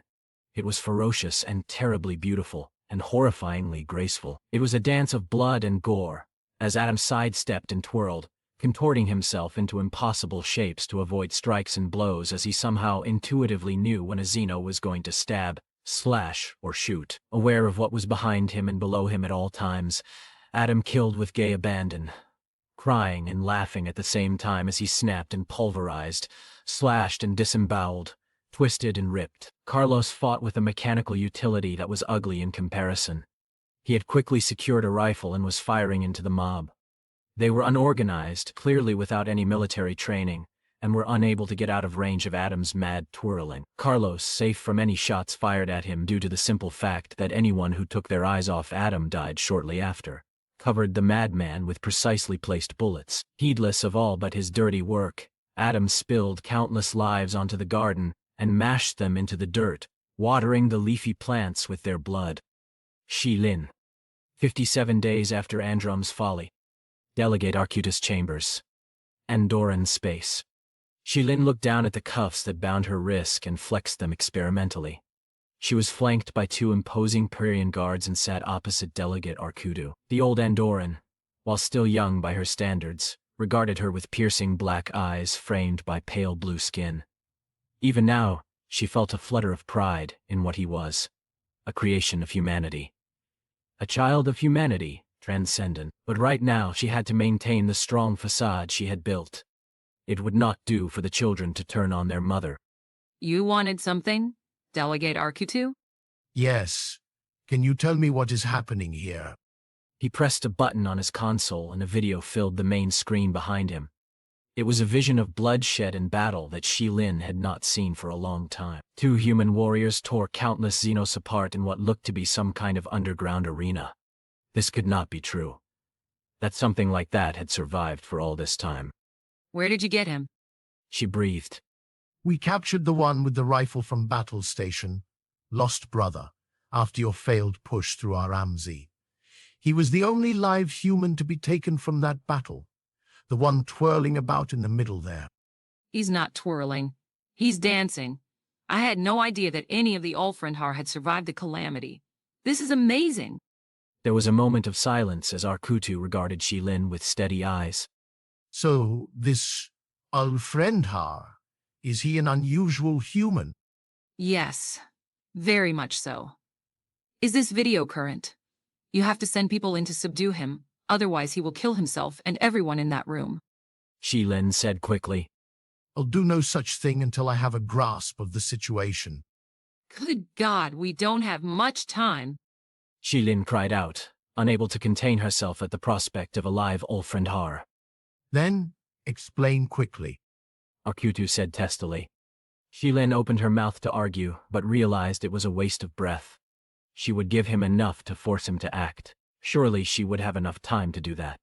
The Ulfrendhar were created by humanity transcendent during the Calamity, in the hopes of creating a super soldier capable of roundly defeating the Taint. They are far stronger, faster, and more ferocious than anything I have ever encountered. However, the gene therapy required to create something like this resulted in some mental side effects that could not be avoided. Such as? Arkutu prompted. Simply put, they're completely psychotic. More often than not, they have no concept of what is reality and what is not. Many of the preliminary subjects were no more than rabid animals. However, most of the later subjects were forced to develop dual personalities in order to maintain a modicum of their capability to reason. In order for this to happen, most Ulfrendhar bonded to someone who would act as their anchor, or a lodestone, if you will. This person would keep the Ulfrendhar emotionally and psychologically stable for the most part. It is a very important relationship, and generally involved strong feelings for both parties. We typically called them handlers. So, what is happening here? This Ulfrendhar is engaging in what we called a final farewell. He has lost the anchor that holds him to reality. If we do not calm him and allow him to bond with another soon, we will lose a very valuable resource in the fight against Winchester. Arkutu tapped at his desk for a moment before keying into some sort of comm system. This is Delegate Arkutu. Gas them. On no account are the humans to be harmed. May I see them? Shilin asked, keeping her face neutral. Perhaps. Arkutu replied. Kill them. Kill them. Kill them. Kill them all. They took Vildasi away. They took his Vildasi, his best user helper. She was so kind. So kind. And they were not. He would show them just how unkind he could be. He would show them the monster slasher killer slaughter that would haunt their ghosts. He would tear their memories from them and eat them. He would find their husbands, wives, daughters, sons, and slit their gullet throats. They did not know. They did not understand. But they did not need to. All they had to do was sleep, scream, die, and then so would he. The wrath-hate wolf raged, while gentleness cowered within. There weren't many left now, but the ones still alive were swift, canny, and skilled. Much of Adam's fluidity and grace had been leached away, leaving his movements just not quite quick enough, not quite dexterous enough, to catch the Xenos that yet lived. Carlos could clearly see that he was tired. Every now and then he would see Adam wobble a little or stumble over a body sprawled on the ground. Numerous cuts and wounds decorated his flesh, leaking scarlet rivulets of blood onto the floor. He was slowing, and his raging screams were now despairing moans. Carlos couldn't bear to watch. Adam was all he had left. He was his only friend. A Pyrian managed to club Adam down with his rifle. Adam surged back to his feet and snapped the furred giant's neck, before catching another flying knee to the head from a Karok felon. He tumbled over again, crying out in pain this time. Carlos charged forward, firing accurately from his shoulder and shredding the Karok with hyper-accelerated bullets as he did so. There were only 4 left now, and they did not seem ready to leap to their deaths as so many of their comrades had. Carlos stood over Adam with his weapon raised. Another fucking step closer and you die. We're done, you hear? We're done. The felons all looked at each other and seemed to nod in agreement. They lowered their weapons before backing away. Carlos waited for them to exit before kneeling down with Adam. You let the Vildasi takers go. Adam snarled at Carlos. You let them go. He clutched at Carlos' neck in an attempt to choke him but was too weak and Carlos easily brushed it aside. Why? Why did you let them go? I needed to kill them and tear them up and break their backs. Adam choked out. That ain't you, Adam. Carlos whispered. That ain't you. Gas began to hiss from the ceiling in a hazy fog as Carlos cradled Adam's head. Adam seemed to drift off to sleep as Carlos held him, and Carlos quickly checked his vitals. They were weak but stable. Obviously, the gas was some kind of tranquilizer designed to deal with situations like this. But why hadn't they used it sooner? If they had the ability to do this, why hadn't they done it as soon as the felons had broken out? It seemed to be such a needless waste of life. To test us. Carlos shook his head in derision. Bastards were always playing games with his life, always. Adam shifted in his arms again, and breathed a little easier, his cuts and abrasions staining Carlos' skin with blood that quickly dried to a rusty brown. I'm here for you, bud.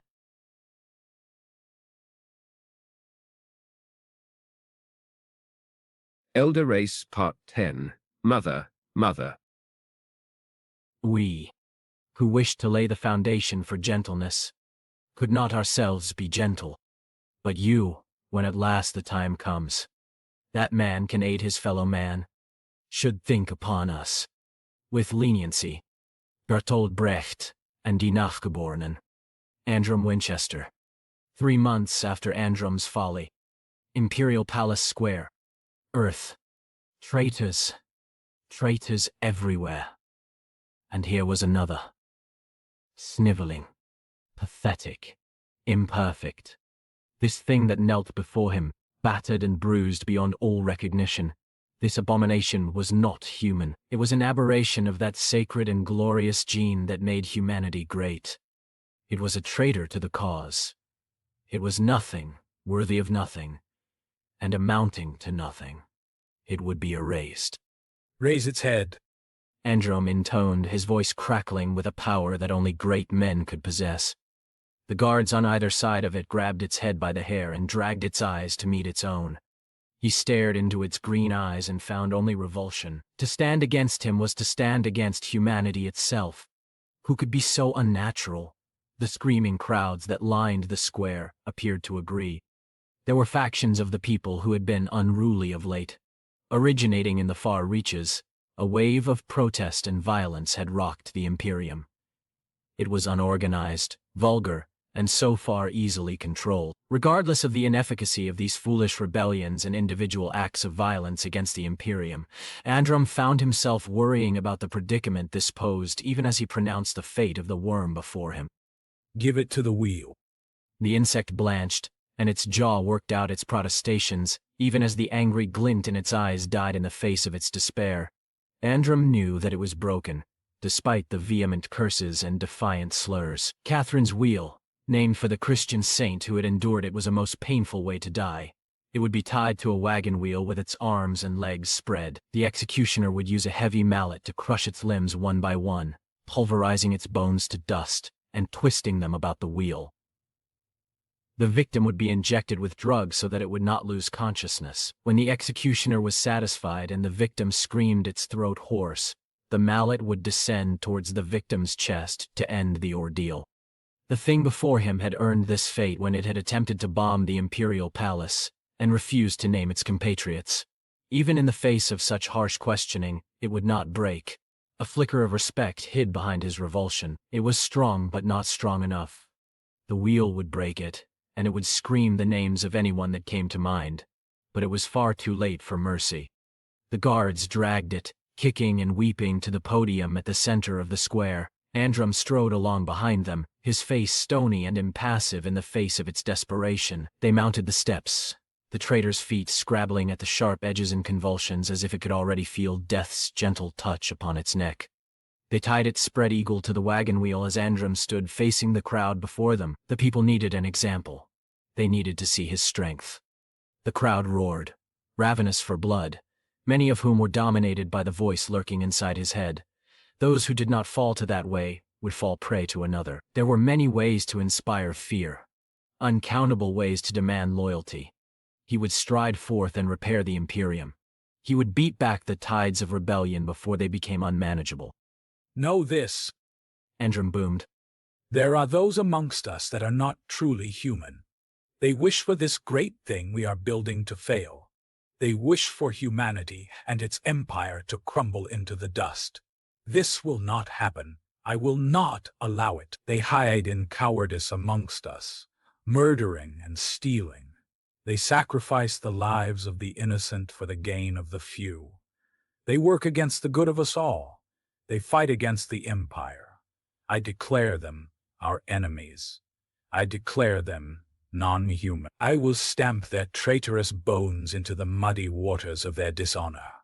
I will protect you all. Let it be known, on this day, that those who would harm the empire of man shall receive no mercy. Let it begin with this thing. Androm stepped aside as the crowd howled out all its outrage and bloodlust. He nodded at the executioner, whose face hardened into stone. The mallet came down. The screams rose up. Red blood flowed. Adam. 3 months after Androm's folly. Location classified. Council space. He was in a dream garden mind world, and that is what he knew. He knew that the hate wolf rage had broken from its chains and ruined the garden with dead flesh. He knew that friend Carlos, user helper Carlos, had stopped the hate wolf rage in its tracks. Adam knew a great many things, but those things did not matter in the face of the one big thing. The new bad thing. Vildasi was gone. Taken. And in one world he could never have her back. He did not belong to that world.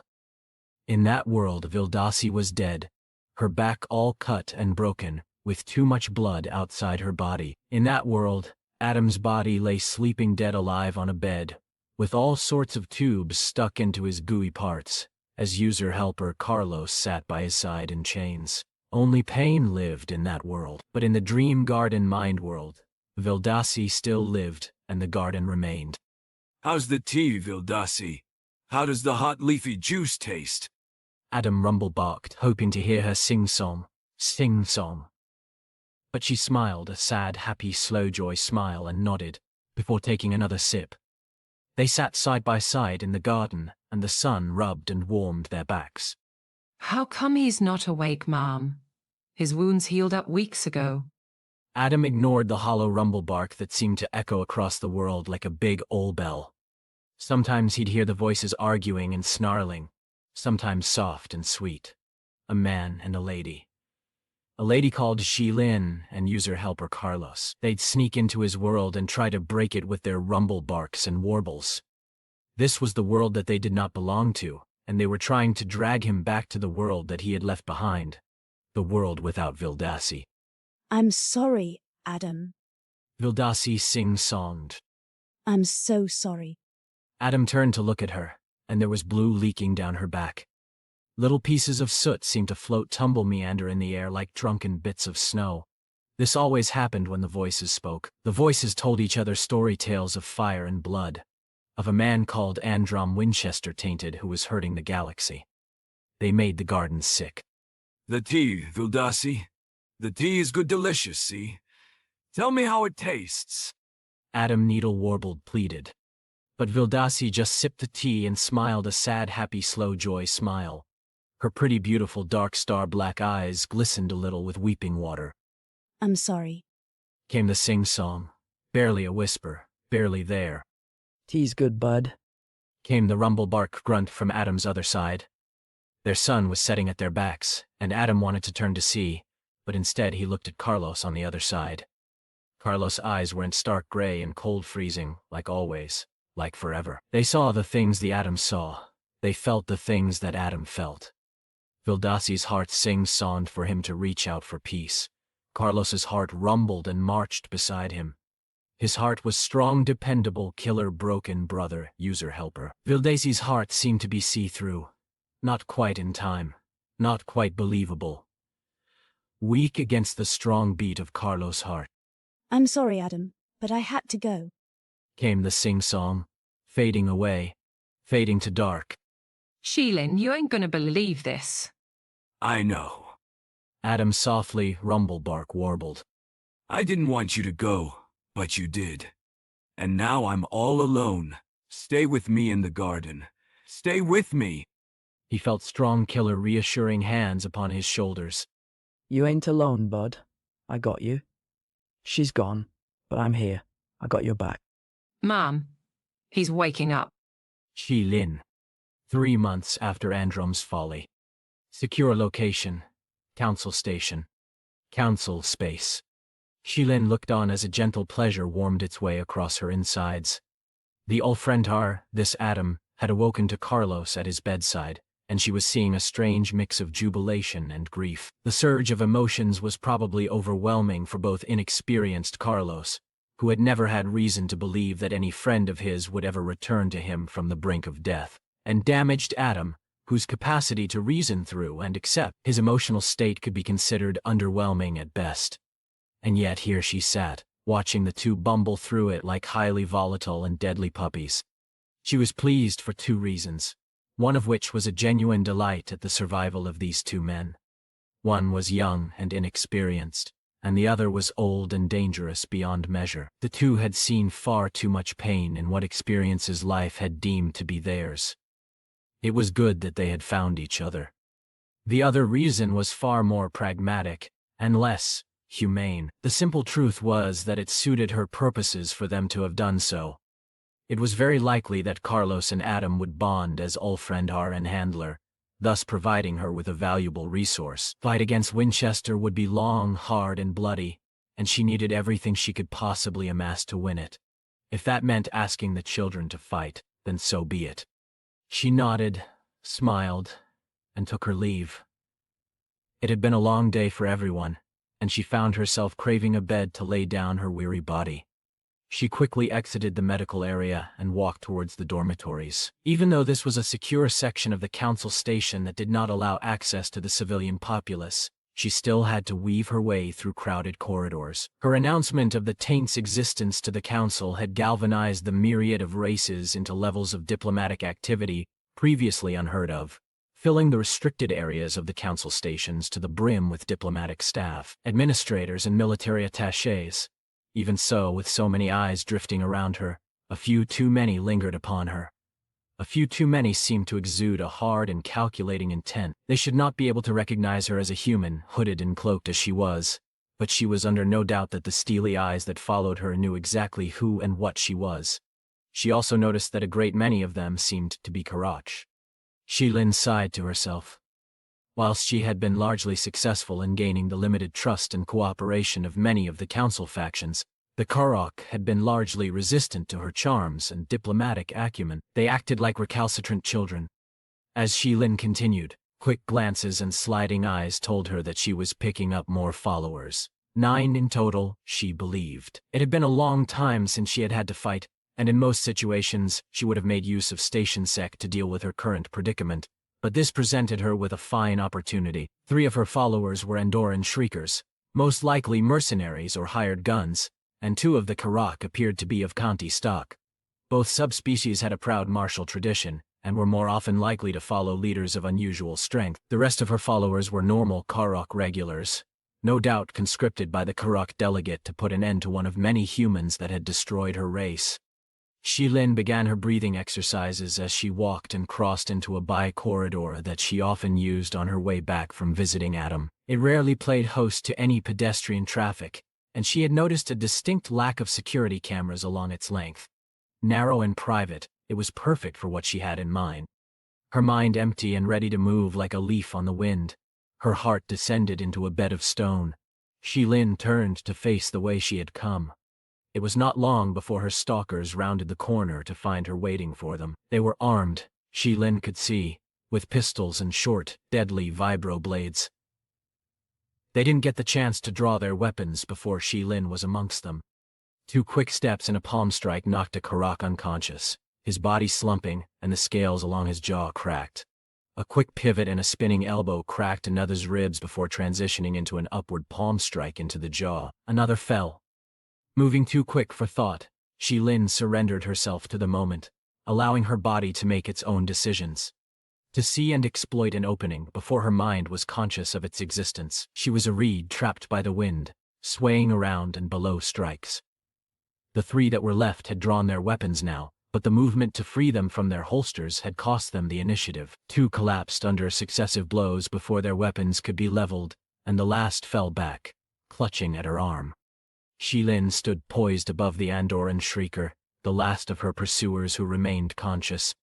I will not kill you, Shilin said slowly. but I will discipline you if you disobey me. You were sent here by the Karach delegate. Where is she? The Shrieker met Shilin's eyes before lowering them. Shilin was satisfied.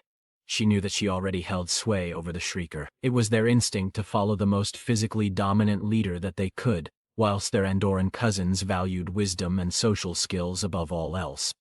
She is in her quarters. There is a hidden way that the Karok Black Ops were ordered to use when reporting directly to her.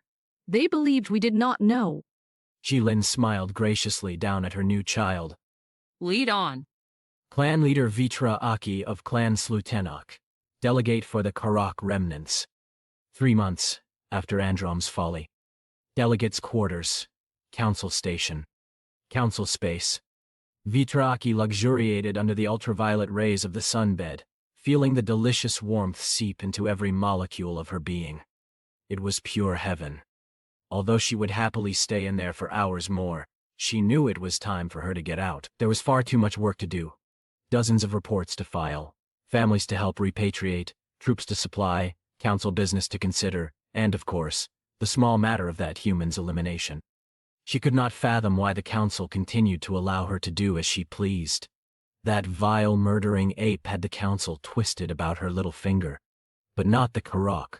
Never again would the Karok fall prey to humanity. She crossed into her darkened living room and gathered up her sunrobe, which was designed to keep as much of the warmth radiating from her UV-warmed scales circulating through her body for as long as possible.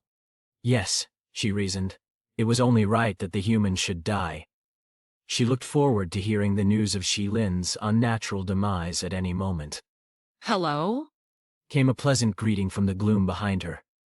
Vitra Aki spun instantly, clutching at the short assassin's vibroblade she always kept in a sheath on her person. There was a shape, vaguely humanoid, sitting in one of the plush armchairs in her living area. Vitra Aki clapped twice, and suddenly the room was bathed with light. Shilin sat comfortably, with the unconscious forms of Vitra Aki's personal guards lying crumpled on the floor behind her. On the table in front of Shilin sat a steaming pot and 2 cups.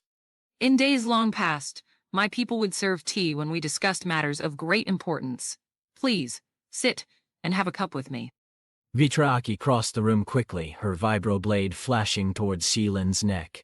Shilin deftly swayed backward, the blade passing millimeters from her throat before lashing out and knocking the blade from Vitra Aki's hand. With the blade safely spinning away, Shilin's foot flashed forward before it stuck into the floor and shoved Vitra Aki back into her chair. There was a moment of strained silence, as Vitra Aki remained crumpled in her chair and glared at Shilin, breathing heavily. Shilin, for her part, looked so calm it was as if nothing had happened. Her body exuded the peaceful stillness of water in a calm pond. That was impolite, Shilin stated. That is none of my concern. Vitra Aki snarled. What in all the gods are you doing here? I merely wish to talk. You should be dead.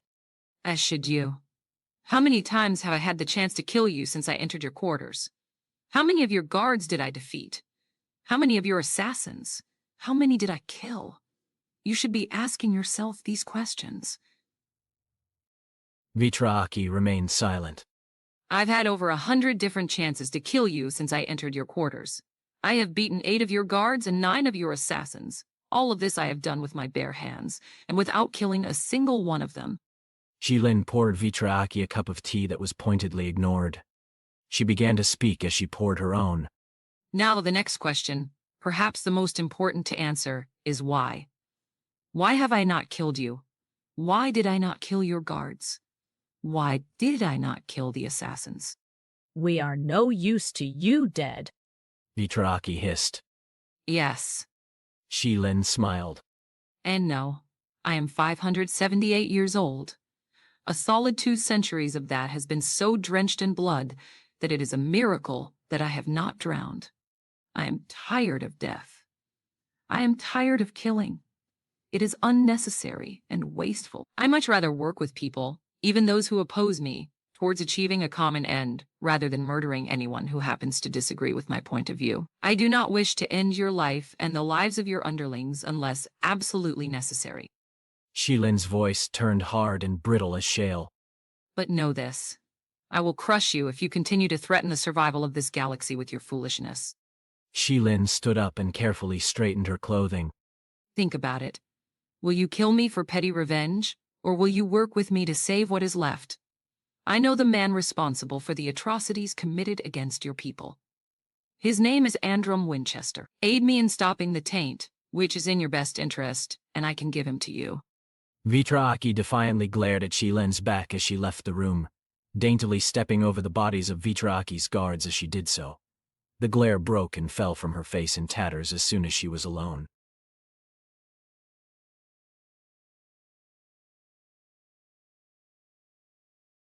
Elder Race, Part 11.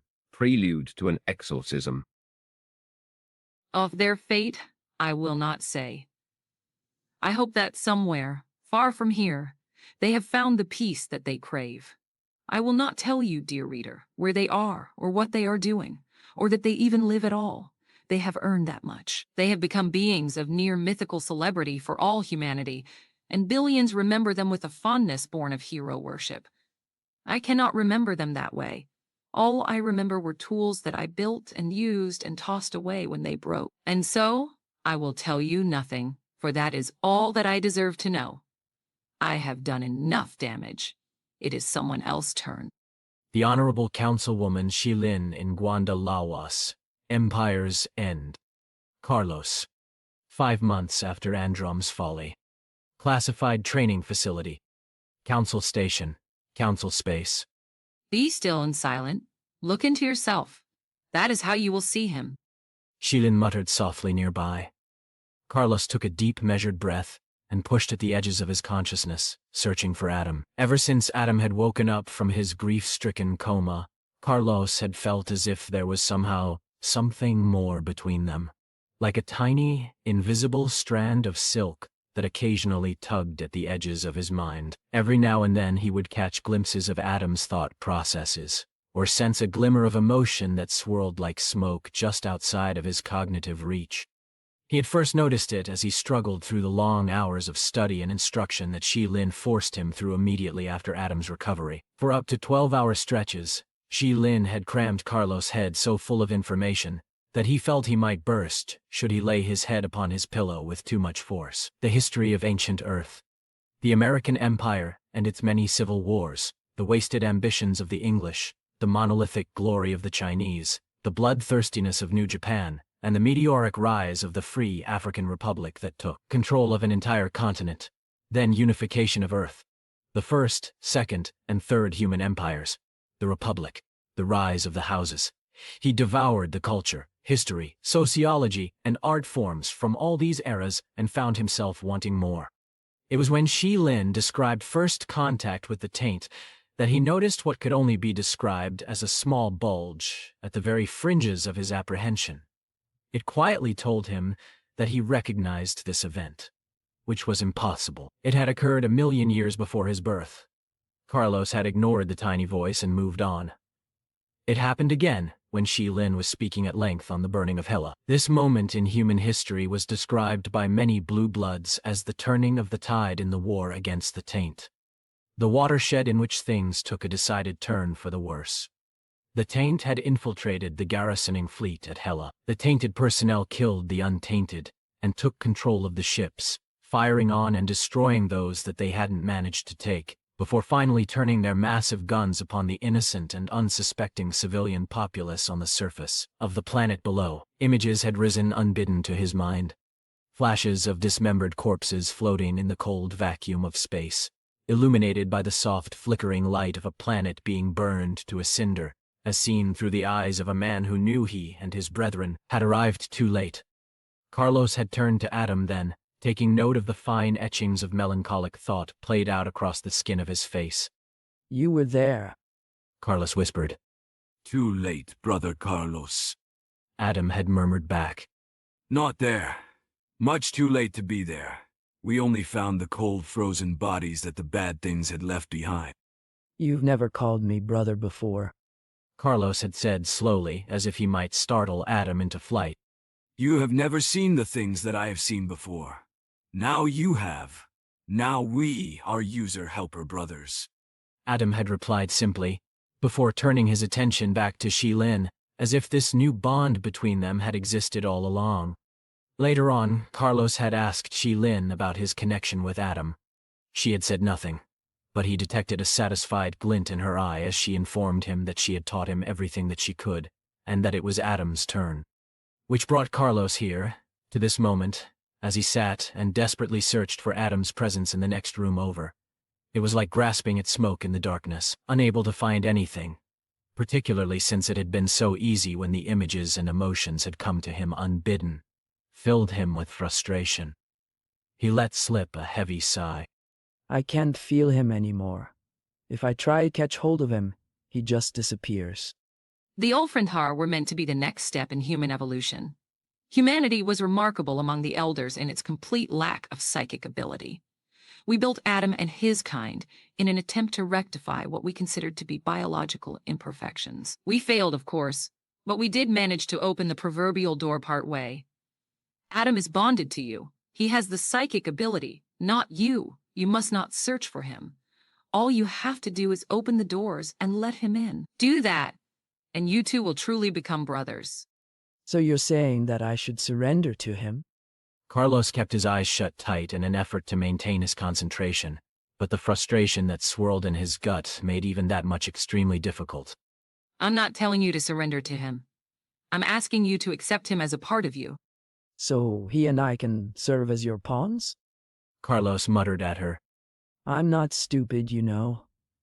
All my life I've been used up and thrown away by blue bloods just like you.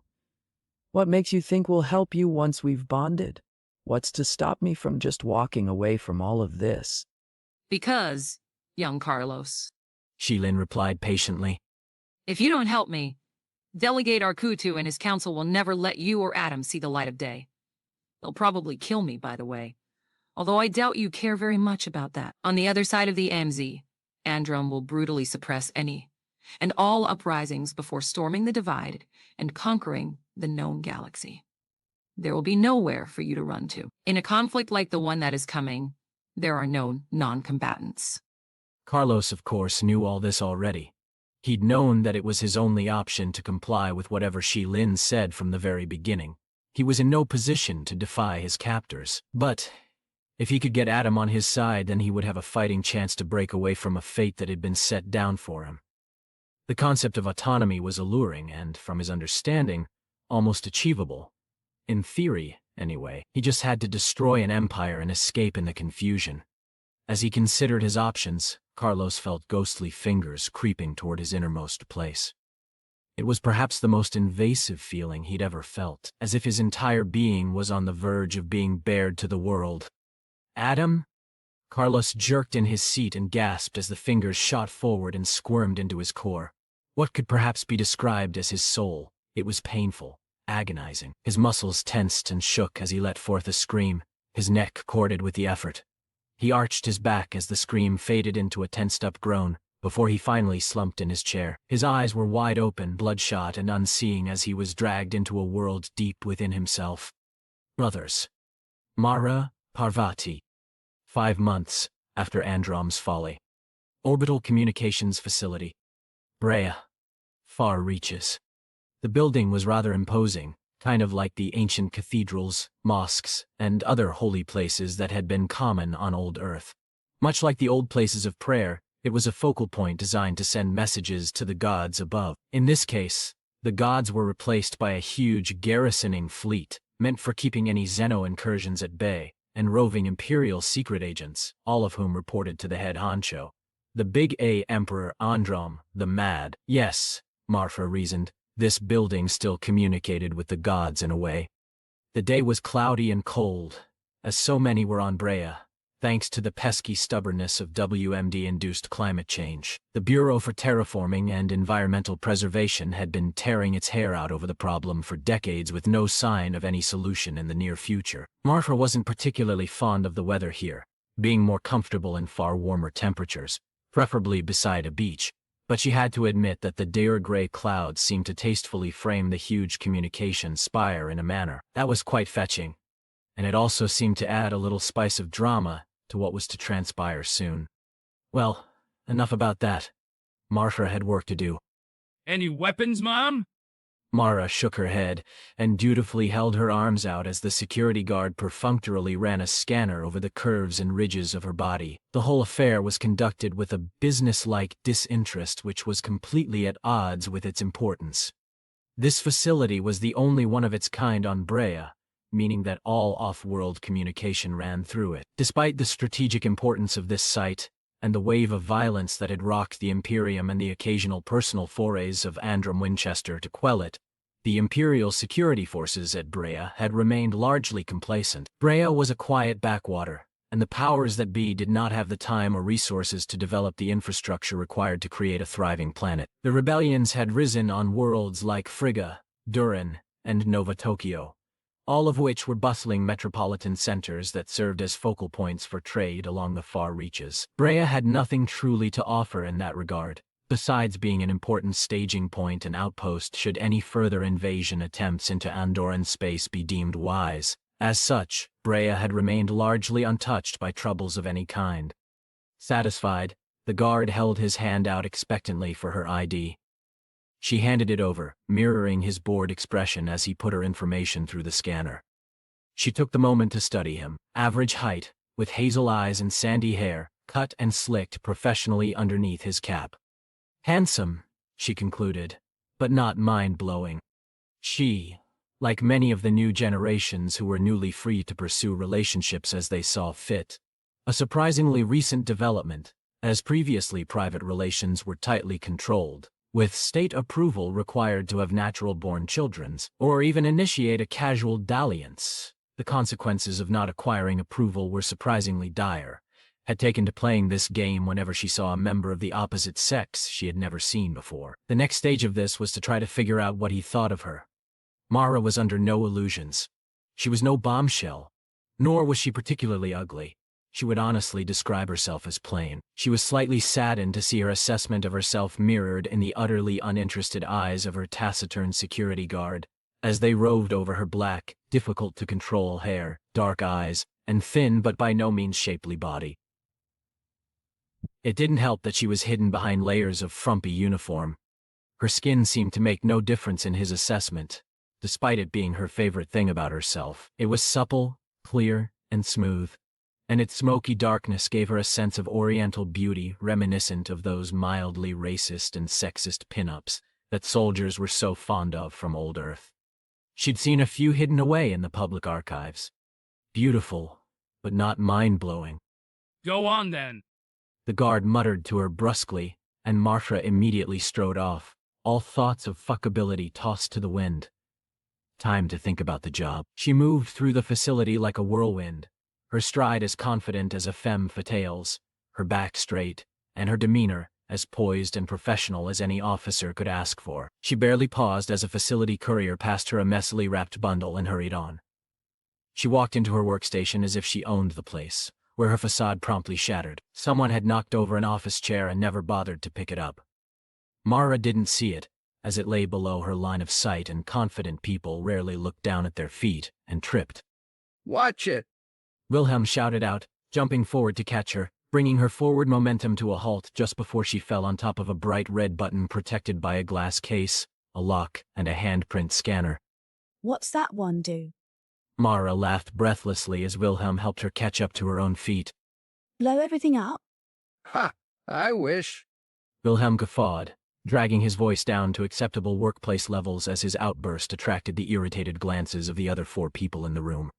Sometimes I forget that you've only been here for a few weeks. That's the emergency override. Shit goes down, you press that button.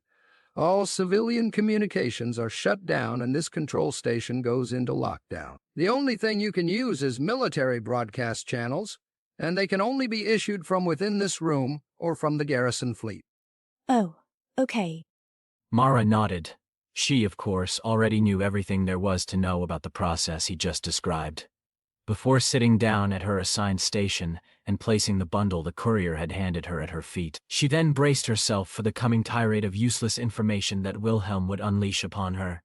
The topic subjects of Wilhelm's daily lectures would vary widely with no rhyme or reason. It could be about his newly acquired wife, their expected baby, crappy things their supervisor had done or said, or how much he deserved a promotion out of this dead-end assignment. There were 2 things that were always a common element to Wilhelm's hour-long, rambling, one-sided conversations, and those were that they were, without exception, extremely boring, and they always seemed to reveal new depths of how much Wilhelm hated his job. The end result of all this was that Marfa knew far too much about Wilhelm's life, and next to nothing about her other 4 co-workers. She only knew the name of one other, Shinbuchi, and he was remarkable only in how little mutual interest Martha and himself displayed towards the other. The other three may as well have been robots. As Wilhelm was finishing up his latest story, something about his wife and her mood swings thanks to the coming baby, Mara's supervisor walked in, looking disheveled and swigging at a coffee as if it was the nectar of life. A set of keys jangled at his belt, attached to one of those retractable elastic cords that seemed to be a universal issue to anybody who had some mid-level management job in a secure facility. Mara made eye contact with him and winked mischievously, which made him splutter a little into his coffee and turn a pleasing shade of pink. Unlike Wilhelm, Martha intentionally knew far too much about her supervisor's life, one administrative sergeant, Angus Kelly. She knew, for example, that he couldn't handle his liquor, especially when he was slipped something secretly naughty, where he lived, and what he liked to eat for breakfast. She'd also discovered all of these things last night at Dicey Riley's. Workplace relations were frowned upon, but if no one knew, then it was all fine. And no one would ever know, particularly since the sergeant had revealed some things he shouldn't have about station security, meaning that he was rather anxious to keep the whole affair under wraps. Fine by her. She checked the time. It was 8:44 a.m. 1 minute. Mara reached down and picked up the package, and began to calmly rummage through it, as if it was her purse and she was searching for her keys. What's that? Wilhelm asked brightly. Oh, nothing really. Mara replied. Just a little present from a friend. She attached the suppressor to the Ubitsia 7 12mm tactical pistol, with a twist, and as she finished speaking, calmly removed it from the crude wrappings and shot Wilhelm. His head was punched back, splattering blood and brains across the monitor, leaving his body slumped and still grinning brightly, drained of warmth and fixed unsettlingly, as a red mist hung in the air. The harsh whump of the pistol had drawn the attention of Angus Kelly, who turned from reviewing Shinbuchi's work to see what was going on, his eyebrows drawn into a quizzical furrow. Marcia swung her office chair to face the rest of her co-workers, who were arrayed in a neat arc following the edges of the room, and began to fire dispassionately, switching from target to target with cold precision. Angus Kelly was the first to go, one shot taking him in the throat and the next in his chest. He fell to the floor and expired with barely a gurgle. Shinbuchi did not have time to turn before a bullet found the back of his skull, launching his head forward to crack into the glass monitor. The next three died in similar states of unpreparedness. None were able to make a sound, as they turned towards the source of their demise with varied looks of surprise, incomprehension, and horror. It took 11 seconds for all five to die, and Mara sat in the now eerily silent room. She still had work to do. She quickly glanced towards the open hallway. There was no one. Reaching into the wrappings again, she withdrew a newly sharpened cleaver, face hard with determination. She crossed over to Angus Kelly's body and yanked out his arm, bringing the cleaver down with all her strength to sever his hand at the wrist. It took 3 strokes to get it off. By this time, her face and uniform were liberally splattered with dripping, sticky blood. Some part of Martha recognized that she would probably have to deal with this in some sort of therapy session at a later date, but that part was silenced by the cold logic that now ruled her thoughts. This was her job and jobs had to get done. Otherwise, the whole rebellion would fail. She picked up Angus Kelly's hand and walked back to the emergency override. It had taken her a while to discover whose hand she needed to actually open the case, knowing that she and her co-workers were not high enough in the pecking order to be allowed such a responsibility. Angus Kelly's loose tongue, liberally greased with alcohol, drugs, and sex, had provided her with the answer she had been seeking. She pressed the hand against the scanner and jammed the key into the lock. With a beep, the case popped open. Marcia slammed her palm down on the emergency override. Sirens immediately began to wail and lights began to flash. The blast doors leading to the control room came hissing down, sealing it off completely. Mara wasted no time in crossing back over to Shinbuchi's body and removing his headset, before unceremoniously dumping his body to the floor. She sat down in his chair and tried, in vain, to wipe some blood off of the monitor, before typing in several commands, one of which was a specific communications frequency. This is Judas 2-2. Control room secured and communications cut. All clear to commence the assault. Mara said clearly into the headset. Copy that. Judas 2-2, Operation Exorcist, is a go. came the harsh, deep voice of General Gerard Stevenson. Thanks to you, we'll have some angels in the sky. Send the code and sit tight. We're coming. Alpha, out. Shilin. 5 months after Androm's folly. Classified training facility. Council space. Shilin sipped at her tea and perused the data slate one of her newly acquired subordinates had brought her. It was a message from Vitraki, pledging her support for the coming vote. Excellent. Thank you, She said, smiling politely and handing the slate back. The being who had handed her slate was an Andoran shrieker named Talisi, who was supposed to be one of many guarding this classified nest of humanity. Arkutu was rightly cautious of the havoc that Adam and Carlos could cause within the station should they decide to, and so he had sent a contingent of shriekers to keep them contained. However, it would appear that that decision was a mistake. Talisi was one of many of her race who had come looking for the Mother.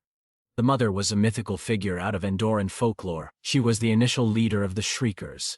Shilin had later learned that the true name of the subspecies was Frilter, with their mainstream Andoran cousins referred to as Ossultar, who led them in the creation of some sort of Friltar utopia. It all came crashing down, as it always does in stories like this, with some sort of natural disaster that changed the face of their homeworld and plunged it into darkness for a time. The Mother was lost, and the Frilter were transformed into a nomadic and fierce warrior society until they were pacified by their far less warlike Ossultar cousins. However, there remained a belief nestled snugly in the hearts of many of the Frilter that the Mother would come again and lead them into another golden age.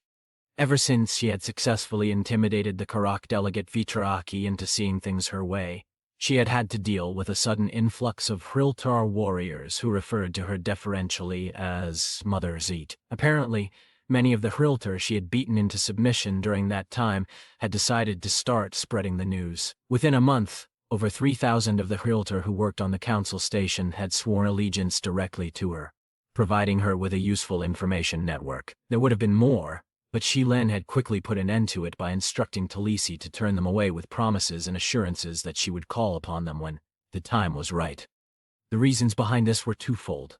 The first being that Arkutu considered himself the de facto leader for both of the Andoran species. Arkutu was an important player in the game she was playing, and she did not want him withdrawing his support because he discovered that she was in the process of taking something like an eighth of his power base. The second was that having a dedicated support base with which to achieve her aims drastically changed her role within the council. To many of the council delegates, Shilin was not a threat. She operated in an advisory capacity and had no real power of her own. Many of the delegates foolishly believed that this meant that she had no power at all. They were tragically mistaken. The shadows behind the throne hid many things. If it became known that she controlled the loyalty of a sizable amount of Frilter, many of the delegates would begin to consider her a threat. She wanted them to throw their support behind the rebellious new generations, thus saving humanity, by extension the galaxy, from the taint, and they would not do so if they considered her or the new generations more of a threat than the Empire. She had to appear as powerless as possible. It helped a great deal that she had been abandoned by her crew after they had docked at the council station. For now, the council believed her isolated and weak. Only Vitraki knew otherwise, despite Arkutu's suspicions. Sighing at the carefully laid plans and political maneuvers that had the potential to become nothing more than a tangled mess, Shilin swiveled in her chair to look at the two men in her care. Adam and Carlos sat side by side in meditation couches, eerily silent, their eyes now closed and their breathing barely detectable. If Shilin didn't know any better, she would have mistakenly believed that they were dead. She had had Adam moved into the same room after her Frilter had reported Adam plunging into a deep sleep at around the same time that Carlos had started screaming. They were being bonded, but how long that process would take, she could not say. She needed it to be soon. She couldn't make her move against the Empire without them, and time was running out. The coded messages she received from Dmitry Kurchenko and his exiled Blue Bloods seemed to imply that several uprisings had already been suppressed. Hurry up, boys. White. White was the color that meant new, clean, pure beginnings. White was the first memory he remembered, the first thing that he knew, the only thing he knew. Before the garden and the user helpers and his lost-found family, there was the white. That was all he knew. That and nothing more. Then came the noises, songs, roars. The sing-song, rumble bark and whisper murmurs of the blank-faced white coats that floated about in the white world outside his little bed.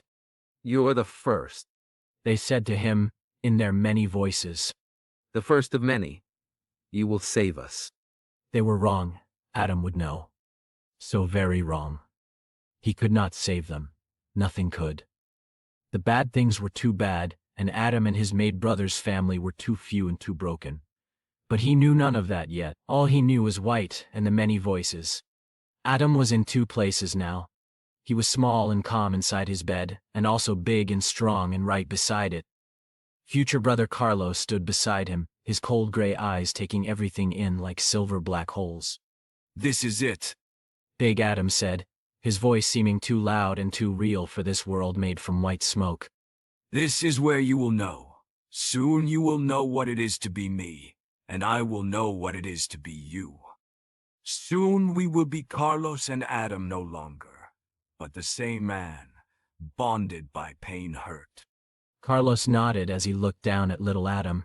Little Adam could not see him. This world of white was not for them to move touch, only to see.